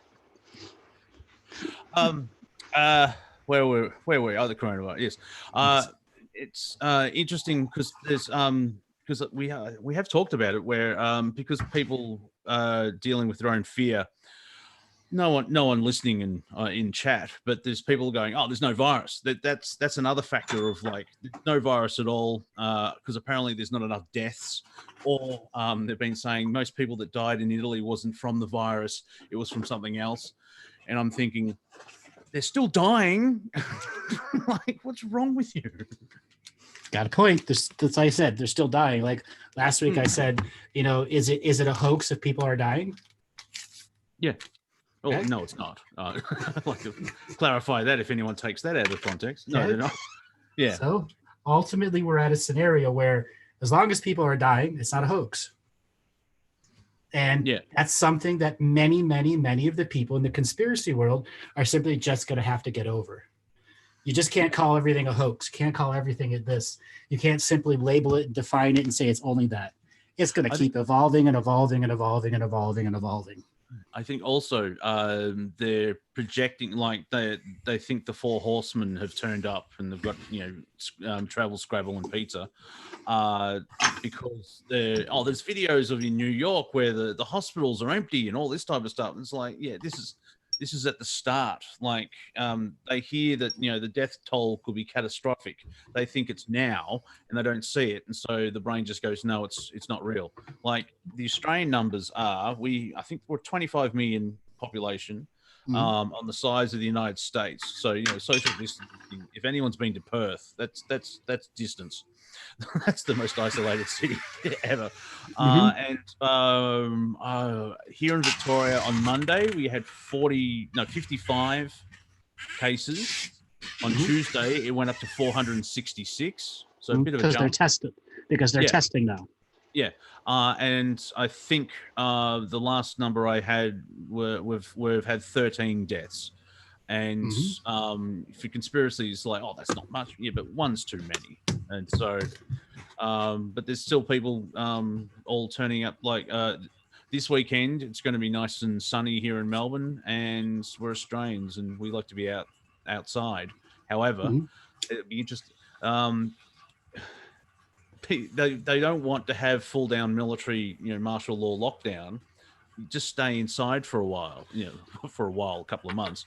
Well, I'm going to put this as a prediction. Martial law lockdown is an inevitability for every country for a short period of time.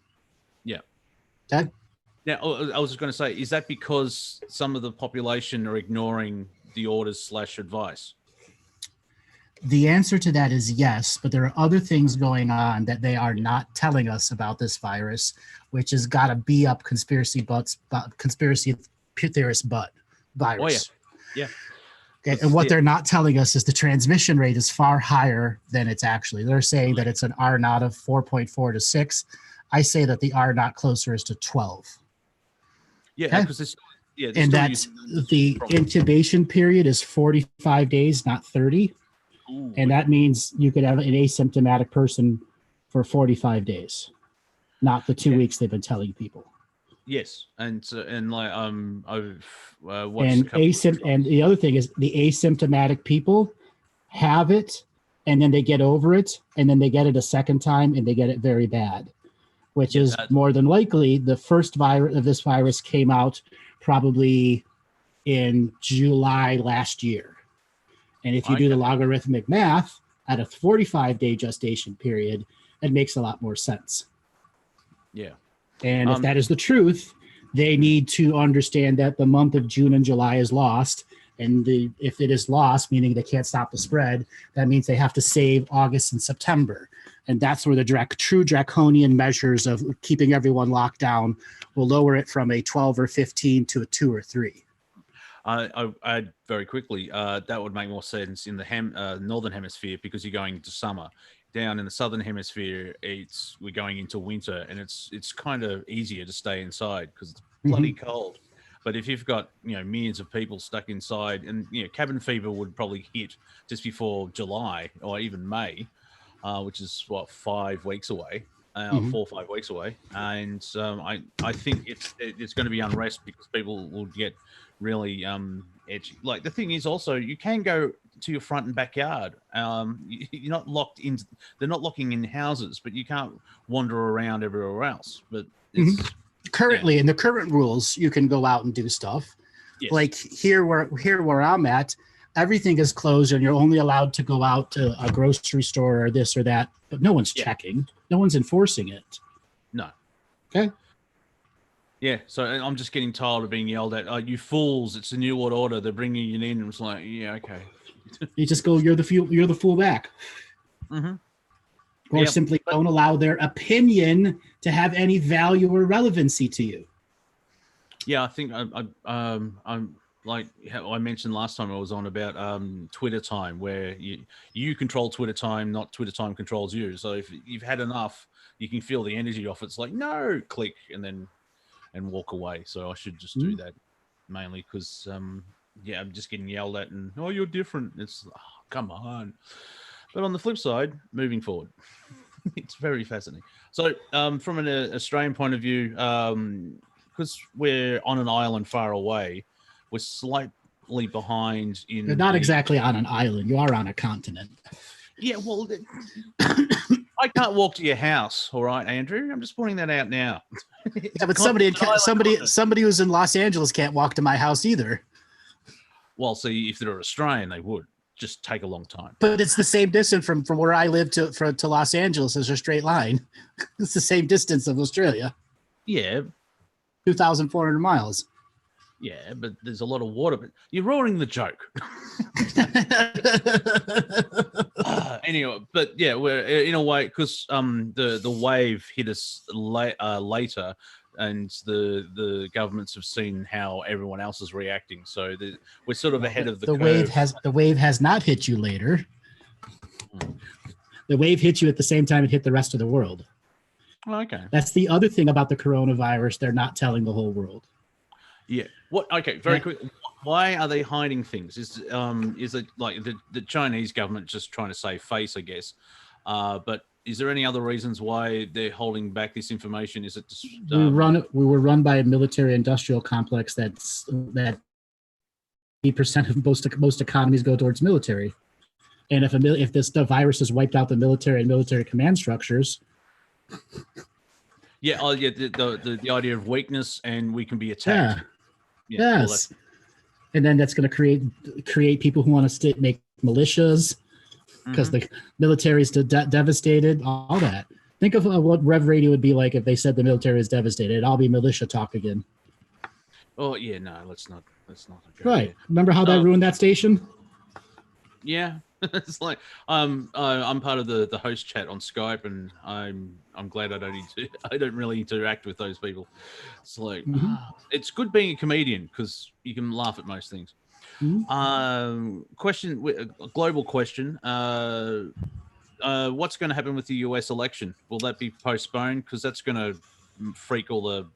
It all depends on how many senators and congressmen get the coronavirus and if they can have quorum. Okay. Yep. Now, and there's a special rule for continuity of government. Off of a pandemic. Okay. So they're going to have to create whole continuity of government rules for this pandemic. If you have, I think it's 11 senators get sick and die, you have no quorum. And setting 28 or 29 congressmen at the same time, which is all possible. Yeah. Well, Rand Paul apparently is being diagnosed. Side question. And he was tested positive, and he's got a PhD. He's a doctor, and he was walking around and talking and eating with people, knowing full well he was infected.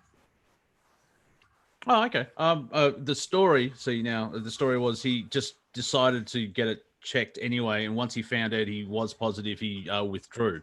So, but who knows? Like, this is where the mass arrest thing comes in. It's like, Tom Hanks has been arrested. And it's like, then why was he released from hospital? And, there's all this counteracting stuff. The whole thing about Oprah and her child stuff, tunnels underneath her thing and everything else. That's all garbage.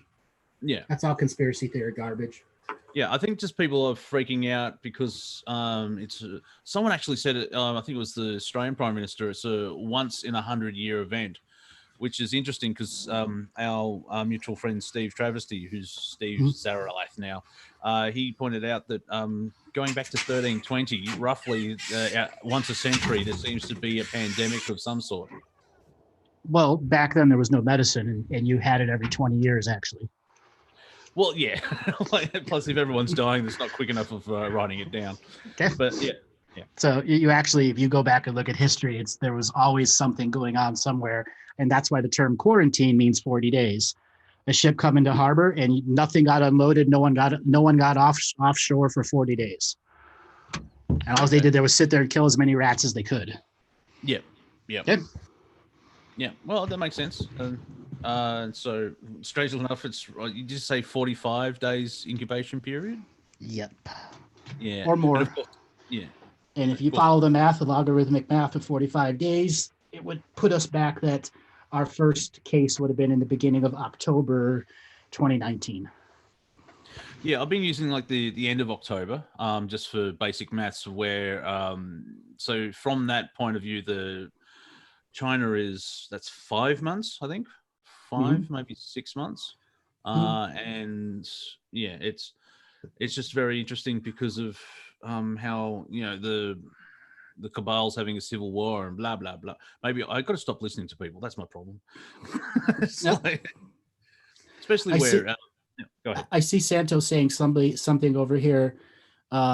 People with countries with malaria, low coronavirus, countries no malaria, high coronavirus. That is true, but ultimately the coronavirus is going to still spread to those countries too. It's just getting to the people who have a form of immunity to it already. Okay. So even the people with the malaria, it's going to get there too. It just hasn't permeated the deepness of their populations yet that will be affected by it. Yeah, it's the virus in a way similar to HIV and AIDS because it weakens the immune system and then something else can step in. Is that why you have to be in ICU and be sort of isolated so something else won't attack the body? The whole point of going into the ICU on coronavirus is because your lungs are full of fluid. Yeah, you can't breathe on your own, and you die of pneumonia, complications from pneumonia. All right. I just saw the word vaccine in the chats. What can you see, or what should we do with immunization and vaccines when they try that? Good question. Are you gonna want to not be vaccinated? I'm 50-50 at the moment because I don't trust people in white coats. Nor do I. But what if they make it a requirement? If you want any government services, anything at all from the government, you have to have a proven vaccination. Well, are we able to have the vaccine or the immunization and heal ourselves in a way where not 100% regeneration, but deal with the effects from the actual injection? The answer is no. Okay. No. It all depends what the injection is going to be too. Yeah. And the side effects from getting coronavirus is lung damage, horrible lung damage. Yep. You're going to be on, severe lung issues for the rest of your life. Now, I get a lot of people are going to fight back for this. Not all vaccines are bad, period. Okay? There are people out there that say every vaccine is bad. No, you're just a zealot who's believing the vaccine propaganda, anti-vaxxer propaganda. Not all vaccines are bad. It's what they put into it and the combination in which they give it to you. Yeah. Okay. Now, those people who think the lizards are putting microorganisms inside the thing, you guys are fucking nuts. Okay. Just like the people who think Clinton's a baby eater. You're fucking nuts. I'm going to say that right now. If you're a Clinton baby eater person, don't listen to my channel anymore. Okay? There are some things that you have to realize just are not true. Yes. And it's especially like you hear something as outlandish like that, and then 2 days later you see them on national television or something, and it sort of debunks whatever you heard straight, like the idea. Right. It's like, they don't even write that stuff in comics. So that's how far out into imagination. Exactly. Yeah. Baby raping, baby eating people, that's a bunch of bullshit. Okay. Yeah, well, what's happening with all these celebrities? Do they have the virus, or is it attention seeking, or because this is fueling the mass arrests of all these people, like Prince Charles apparently has it. There is no mass arrest. Yeah, no mass arrest coming. Why are they getting it? Because they're highly exposed to people every day. Yep. And especially if it's 45 days. I've got to keep remembering that instead of 45. Right. Okay. And if you look at the original Lancet study that came out in January, it says 30 to 40 days asymptomatic carriers.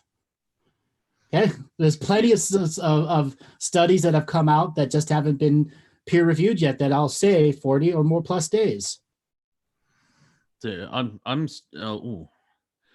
yeah, well, that blows the Trump Easter plan, because he did say soon, and then the next day he wants it by Easter, and then I did if he does, it's a global disaster for everyone. Yeah, well, see, he didn't say he will do it. Other people have inferred that Trump said this. It's like, no, he said soon. I watched the thing. And he said, he hopes for it, but the doctor said, well, you have to take it day by day. So there was like that. He's just saying that to keep his people in line with his words.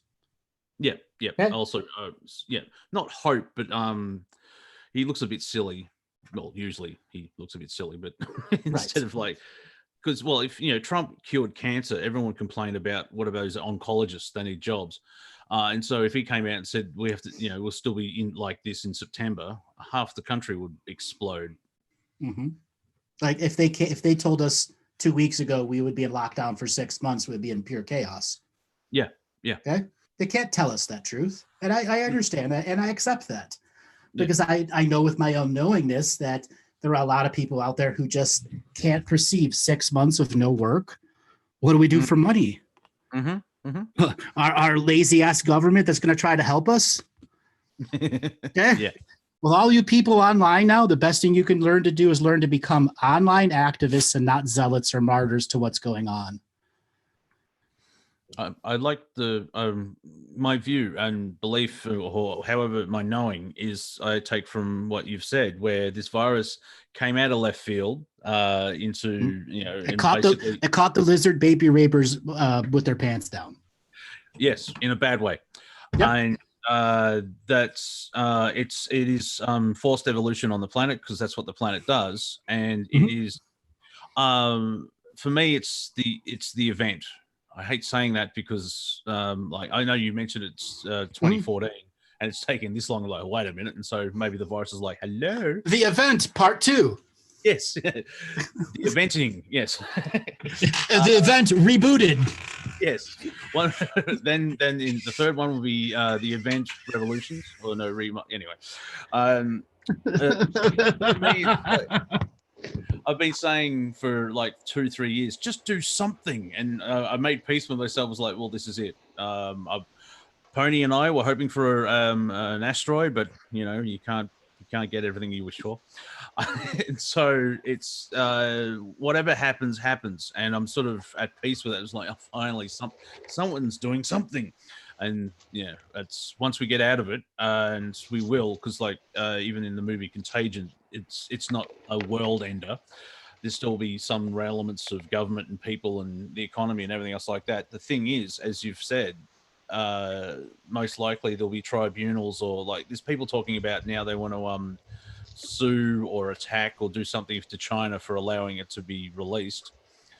It's changing humanity, and the sentence they use from you, which gets the fluoride stare again, it is shown the soft underbelly of corruption of the systems on the planet. And they go, what do you mean? Because, you know, the way I say it, I dumb it down for people. They still look at me strange, but, you know, government doesn't work. The medical system doesn't work. The financial system doesn't work. Blah, blah, blah, blah. You know, just all that. It's just showing all that corruption. And I think you said that that we had the technology in the 1980s and then it got dismantled. And I was like, really? It's like we could have dealt with this 40 years ago, but no. So that's sort of where I'm going with that. So there's that piece of like the change. That's the word I like, because it could be anything. The change is because the change is coins in your pocket. Yeah. Oh yes. See, actually, that's why I can't work in a bank. I fear change. So that's, to me, it's like it's the next step up. It's the next step up with the change that's going on. And so, unfortunately, I live in a unit which is surrounded by concrete, so I can't grow my own food. But I'm from a family of farmers. Yes, you can. Oh, you can grow it on a wall. Okay. As long as it gets sunlight. Vertical growing. YouTube vertical growing. Oh yes, yeah, I've seen those type of things there. But it's not we're not gonna turn into a Mad Max world, are we? You know, I'm sure there will be some rednecky type neighborhoods that will look that way. Well, yeah. Okay. I'm sure some of those every country's got their rednecks. Don't get me wrong. I'm not just picking on American rednecks here. We all got them. Okay. Yep. There'll be plenty of trucks up on blocks. Okay. Yeah. Plenty of things. People are prepping for whatever. Yeah, wearing a hoodie month is being too much pain, it's being too much anger. We just want the toilet rolls and we'll leave you alone. Mm-hmm. So it's okay. Well, because I'm sort of glancing at the chat. So what's the positive angle that we can take out of this, apart from, well, we're doing meditating, working on ourselves, going online, because there's going to be people sort of going a bit stir crazy. I think everyone's listening and watching. Sleep in as much as you can. Okay. Okay. For those of you that have had a job and haven't had more than 2 weeks off in a long time, sleep in. Ooh, Give yourself the gift and the permission to sleep in every morning. Okay. Yeah, that's the first thing. Was it sciatic? Whatever, circadian. Circadian rhythm. Yeah, because I've mentioned that where people are going to break out of that 40-hour a week cycle, mm-hmm. and watch everything on Netflix, and then come over to basically watch us. So that's Galactic Story on YouTube, and my channel is Wafer Thin ENT. So that you can have your many forms of entertainment. Yeah. Well, just in this show alone, I've got a new cooking show, and then I can watch that lady play her music. So everyone wins. Okay. A whole new world can be created. The technology's at the tips of everyone's fingers. Yes. It's a matter of choice. Yeah. And I guess observe and don't engage, because there's going to be, engage yourself, just don't engage others that are engaging charge and polarity. Yeah. So yeah, it's got to find that find the tightrope to walk down by looking at the news, so I have something to talk about on the roundtables, but not get sucked into it. What I find interesting is, from the government's perspective, every day's new and they got to keep changing, and so it's kind of weird in a way. It's like, oh, they're saying that because people are taking things of like, oh, he said this in February, but February was a long time ago. Like, it's the end of March. Wow. And as I said in a couple shows ago, we're going to get a trilogy from the global narrative. There's going to be one book. Oh, that was a great book. When's the second book coming out? A second book and a third book. And each one's going to contradict them each month to month to month. Yeah. So it's like they're going to tell you one thing, and a month later, it's completely irrelevant. And they're going to tell you everything. You're going to believe it for a month, and then it's going to be completely irrelevant again. So it's like watching the first Matrix film, the second Star Wars film, and then the third Lord of the Rings film. Yep. Yeah. And they're calling it one trilogy of all one characters. Yeah. Yeah. Well, that Jedi looks weird. That's Ian McKellen. I know. That Jedi with the ring of power. Yeah. Like, what? Hang on. Where are the robots? Exactly. Why is the robot using a lightsaber with the ring of power in the Fellowship of the Rings? And the evil guy, didn't he have an asthma attack or something? What's going on? He's a tower now? Darth Tower. Funny. So anyone Crazy. Don't try that on mushrooms, everyone. Dark Side of the Tower. There we go. You start all three movies at once and see if they cross over. As the machines rise, Lord Vader attempts to take over as the king returns. See, it all works. Yeah, it's a better narrative than what the mainstream media is going on about now.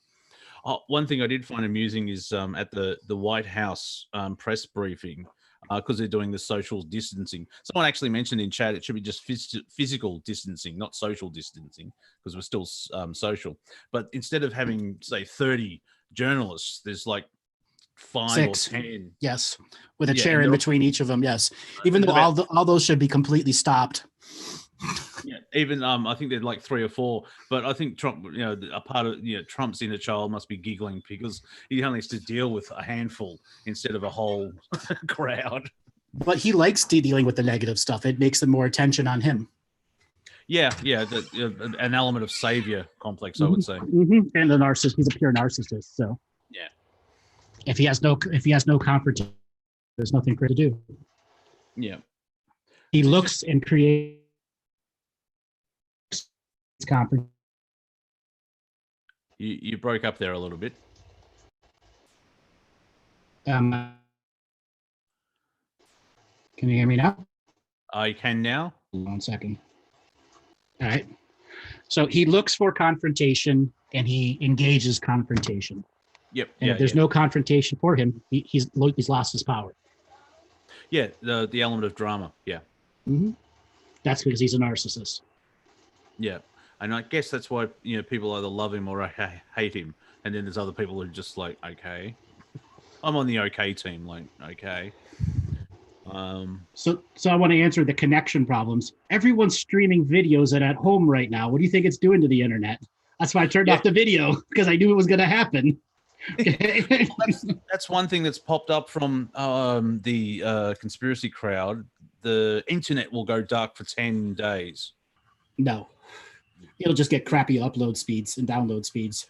It'll take like a minute for your text to go through, and your emojis will just come out as letters and not actual, the code instead of the actual thing. So anyone who's from Gen X, just remember dial up and relax. Did you ever play Commodore 64 back in the 80s? Yes. There was this video game out there called the World Olympics, and it had like all the Olympic sports into like one Commodore 64 game. Oh yeah. Oh nice. Because for those who aren't aware of Commodore 64, you would actually have to put an audio tape into the machine, press play, and come back 45 minutes later. Yep. And then you can play the video game. Yep, that's what it was like.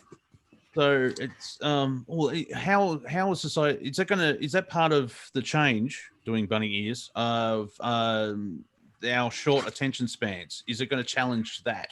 Absolutely, is going to challenge the short attention span personality people. Yep. Absolutely. As I cut my statement short.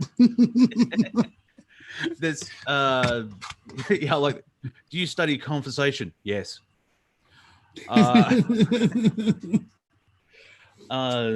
Yeah, because I think Bill Maher said, it's amazing how Americans, and it's people across the planet, it's 30 seconds or 3 hours, and I think we're going to lose this 30 seconds, people. There's a meme going around: if the Wi-Fi goes down, teenagers will have to talk to their parents. Oh yeah, that'll be pure warfare. Yeah. So basically, just to recap, mainly just for myself, so I can sort of put it into bite size. What is one main thing the virus is doing for humanity at the moment, like in a positive way? Good in a positive way? Yeah. I've made many statements. I think the most positive thing that it's happening is sleep. It's giving people sleep. Okay. Yep. Much needed rest. Sleep is the most regenerative thing anyone can do for the body, and the most important thing you can do for your immune system is get good, effective sleep. And that helps spiritually, doesn't it? Yes, absolutely. Yeah. Even if you're having sleep that doesn't have dreams, the deeper the sleep, the more opportunities you have for real dreams coming through. Or I've had them. I'm not sure 100%. It's 50-50 where I'm either going deep into my high self, or the body just goes click and this consciousness is reading a book. When you look at the clock, oh, it's 3:20, and then all of a sudden it's 6:15, and it's just, you don't even remember sleeping or falling asleep. It's like missing time, and the memory's completely blank on most levels. That deep where you must, I guess, you drop into the deepest sleep, and the body obviously needs it. And I guess this type of thing hasn't happened for 3 generations. Is that like, if we use the Spanish flu, except nobody stopped working during the Spanish flu. Oh, okay. Okay, so there was no social distancing in the Spanish flu. Well, no, all right. Okay? There was none of that existed. Everyone, you went to work or you lost your job. If you didn't go to work, nobody had food or medicine. And they couldn't go online because snail mail. So, when was the last time humanity had a moment like this where it was a collective pause? 7 million to 9 million years ago. Yeah, I can see why we're sleeping more. It's like we've been stuck in a loop for millions of years. So, what is Team's Dark response to all this? They're obviously freaking out because they're trying to. They're not one. First thing first, they're not one team. Okay. Yeah. Sorry. Yeah. League Dark. Ooh. Who are constantly in competition with each other. Yes. And then there's League Light, who does play against League Dark. Yep. Okay. Yep. And then there's, who are the referees for League Light and League Dark, and then when they have crossovers. Yeah, trading season, the draft, all that stuff. All that is going on right now in League Light, League Dark. Yep. And League Neutral and League Pro Coronavirus, League, all the different splinter leagues and groups that are going to pop up. Yeah, this is sometimes when you talk like this, sometimes, Andrew, my brain just goes, nah, that's it. I'm just going to go read a comic because, like, I know I'll find out spiritually, and all of a sudden, it's not easy. Like, no offense to Christians, but that story is quite easy, good, bad. But when you start, good, bad, and the other 75 different options, like trying to deal with timelines, and there's not one human body because you're multidimensional and blah blah blah, and like, my brain just goes, I know how to process all this, but I won't. So in a way, I sort of shut down. Okay. But keep going. And just like the FIFA corruption scandal, all the leagues have their own corruptions inside them. Oh yeah. Because I guess that's what. If you start exposing one, who knows what will come out of the woodwork? And they're all bribing each other. Mm-hmm. Light needs a point. Dark, come on, give me a point. All right, here's your drug bust. Yeah, and what I find fascinating is this is not planned or is some foreshadowing or anything else like that. It's like how did you describe it? The prime creator's gone, haha, take this. And the rest of creation's gone, oh, you bastard. Pretty much. Yeah. But that's what the creator does, prime creator does. It's like, Yes, yeah. does unpredictable things and put stuff into a scenario for people to have to contemplate and then permeate with analysis. Yeah, because stupid human language, the prime creator is writing its own story in a way. No, he's allowing us to create a choose your own adventure. Okay, yep, yeah. You have options, people. Yes, the story's already there. Just choose which one do you want. Yep. Yeah, it's element of free will. It's like, yes, you can do anything you want out of these 5 different options. I pick 3. Really? You want to read it? No, I was elected to lead, not to read. Just a sample of the Simpsons film. So something else, we'll go back to the prime creator, giving the world something to work with. Yep. Okay. Well, there's a lot of people in the world who don't want to work with it. No, it's a hoax. Yeah. Well, guess what? Everyone that thinks it's a hoax is going to be forced to realize that it isn't. And much of their reality is going to be severely challenged. Then what happens? Yeah. They come to people like us. And what do? They debate and argue with us, and we're going to have to tell them to shut the fuck up. In the most loving way possible. Right. Yeah. Learn to go silent. Learn the silence. Yes. Okay. We are not here to debate and argue anymore. Yeah. That part of the change I like, because I'm tired of that's the thing about roundtables. We roundabout so many ways. It's like, and you never get off the roundabout. Yeah. Look, that's why I said make a triangle table. Yep. It's more of a trapezoid. Polyhedron. Ooh, actually, we came up with octagon, didn't we? So yes, the octagon table. Yeah, it's like MMA. Come on, get Joe Rogan to host. Full contact conversation. Well, and some of my regulars on the round table. that will be a vision. It's interesting as well.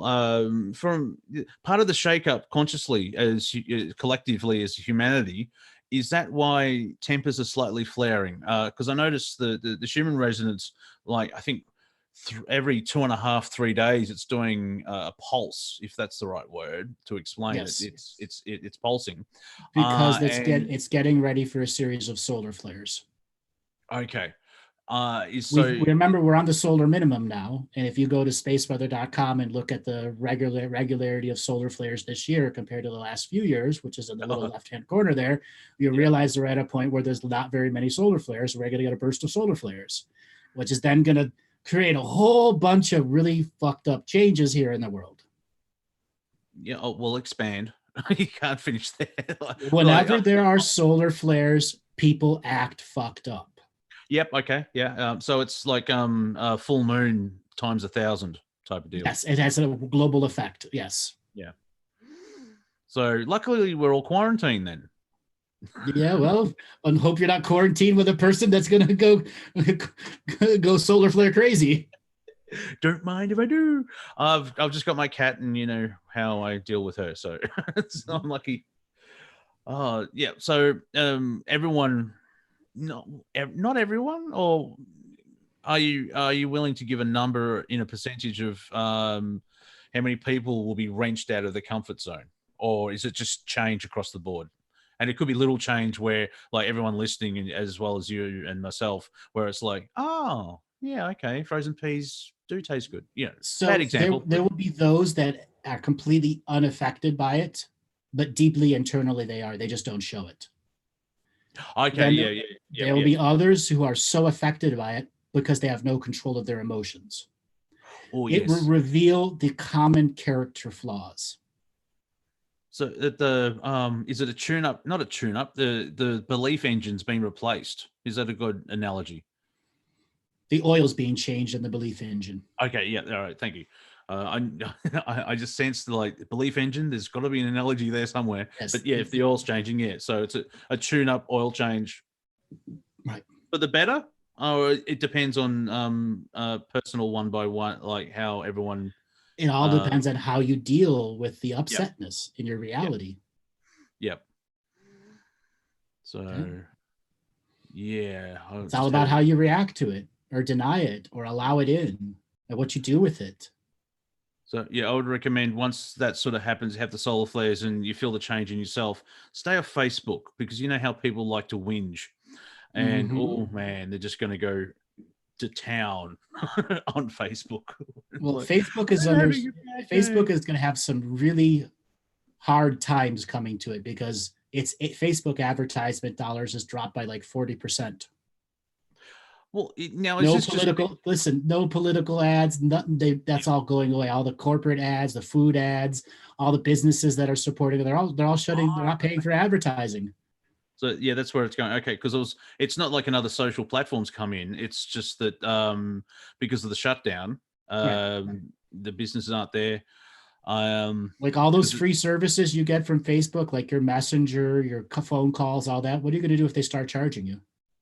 Is people going to leave Facebook? Oh yeah, they will. Yeah, they will. MySpace still exists, and that's on my list of things. I'm thinking about starting up my MySpace account again. Start a new one because Tom treats me better than that friggin' Yoda, Data looking guy. Yes. I can't remember his name. That's a good thing. Did you see Rosenberg or whatever his friggin' name is at that Senator committee where it's like, I think it was bad lip reading where it's like, okay, because he does look like Data from Star Trek, and it's like, okay, I must look like human, so I'll have a sip of water. There we go. All right. It's like, wow. Zuckerberg, that's it. Yes. Yes. Or Zuckerberg. Yeah. Zuckerberg. Yeah. Like the Dr. Zoidberg from Futurama. Oh, I love that show. Oh, some of the best Zuckerberg lines. He has the best lines. It's like, yay, I'm helping. As well as I think it's in the first season, and I have to sample it because it's that great. They go to the beach for whatever reason, and Zuckerberg goes up to a hot dog vendor, and he goes, "Give me one of your young on a roll," and the vendor goes, "We're out of rolls." All right, give me something that could possibly kill me. That's awesome. That's awesome. Yeah, especially I just like the way that the joke's structured, where highly offensive sentence, and the customer service guy's like, "Yeah, we're out of rolls." not just deflecting it and moving it on, not being outraged or anything. So let me put a question out to the audience. Doing more material. The people that are listening right now that are in the room here and on the different social media engines, what time, because no one's at work, how long do you want shows to go? What times do you want them to be? Yeah, well, very quickly, Doctor Who have started up doing rewatch parties. Last week, it was the 50th anniversary. This morning, was Rose, the very first one, because it was the 15th year anniversary. The thing is, it was 7 p.m. Greenwich Mean Time, which made it 6 o'clock in the morning here. So I've been awake since, for 5 hours, and probably after this, I'm going to go sleep again for my beauty sleep because I look pretty. My thing is, because depending what time, someone's going to be, unless you do two, because if you go in eight-hour blocks, part of the planet's going to miss out because it's going to be like 2 o'clock in the morning or something. Or I know that. I know that. Like, if I do 10 a.m. Eastern time, it's not terrible Aussie time, and it still allows Mumbai to be in thing. That's the best of all times, 10 to 12 noon. Okay, that was my question, because I think if you can have that the darkness sort of in the middle, unfortunately Hawaii is sort of stuck there, but that would be the minimal people missing. Right. Well, obviously 10 a.m. Eastern still 7 a.m.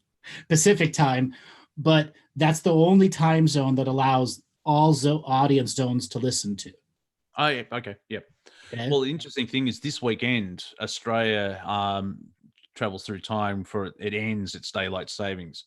So before the United States changed there, so like a month ago, this show would have started at 10 a.m. It started at 9 a.m. and next week it'll start at 8 a.m. because there's a 2-hour difference. except for Right. Queensland because they're closer to the equator and they don't do things the Right. same. But the same thing here in the United States. Some do it, some don't. Yeah. So we're going to be putting out more and more shows as the coronavirus locks down because we want people to be entertained, educated, informed, and then having everyone an opportunity to speak and have their voice be heard. So please write into andrewbartzis.com and go there and fill in the information there about the times you'd like to see shows or topics and stuff that you'd like to hear. Also, just go to my website and go to the contact us button and send a message, and that it will all be collated. We definitely want to hear what's going on with you and the coronavirus and how we can best entertain you. Obviously, you guys aren't at work. Yeah. Well, that's the thing. Like, there's a stimulus package here in Australia, and if you're a job seeker, you get $750. And I just changed over from job seeker to the NICE program, so I'm like, do I miss out? And then also my job, I run my business from home anyway, so I haven't lost work, and I should be doing work, but everyone else is. And I've picked a wonderful timeline where nothing goes right. However, this is technically I'm doing my work now. So high fives all around. High five and triple high five and quadruple high five. Oh, sorry. It's coronavirus. So elbows all around.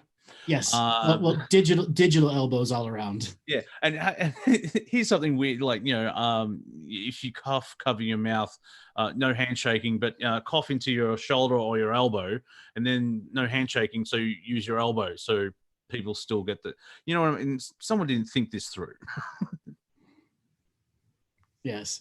All right, Monty, thanks a lot for coming on the show. And everyone, we are going to be having a new show coming this Tuesday, which is going to be starting at 12 noon. And that's going to be about intimacy, relationships.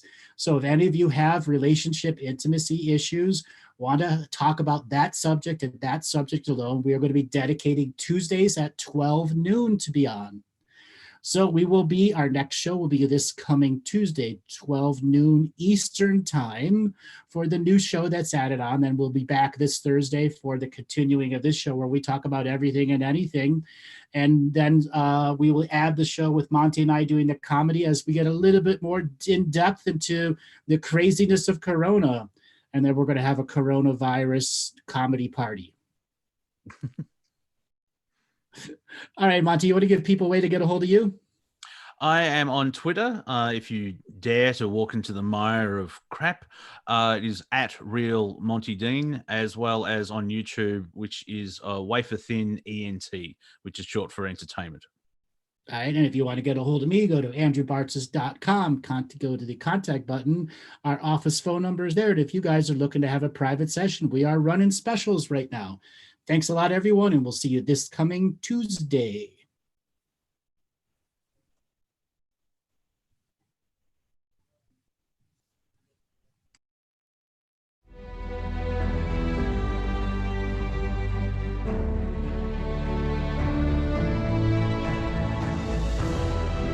Each different bubble of reality is true.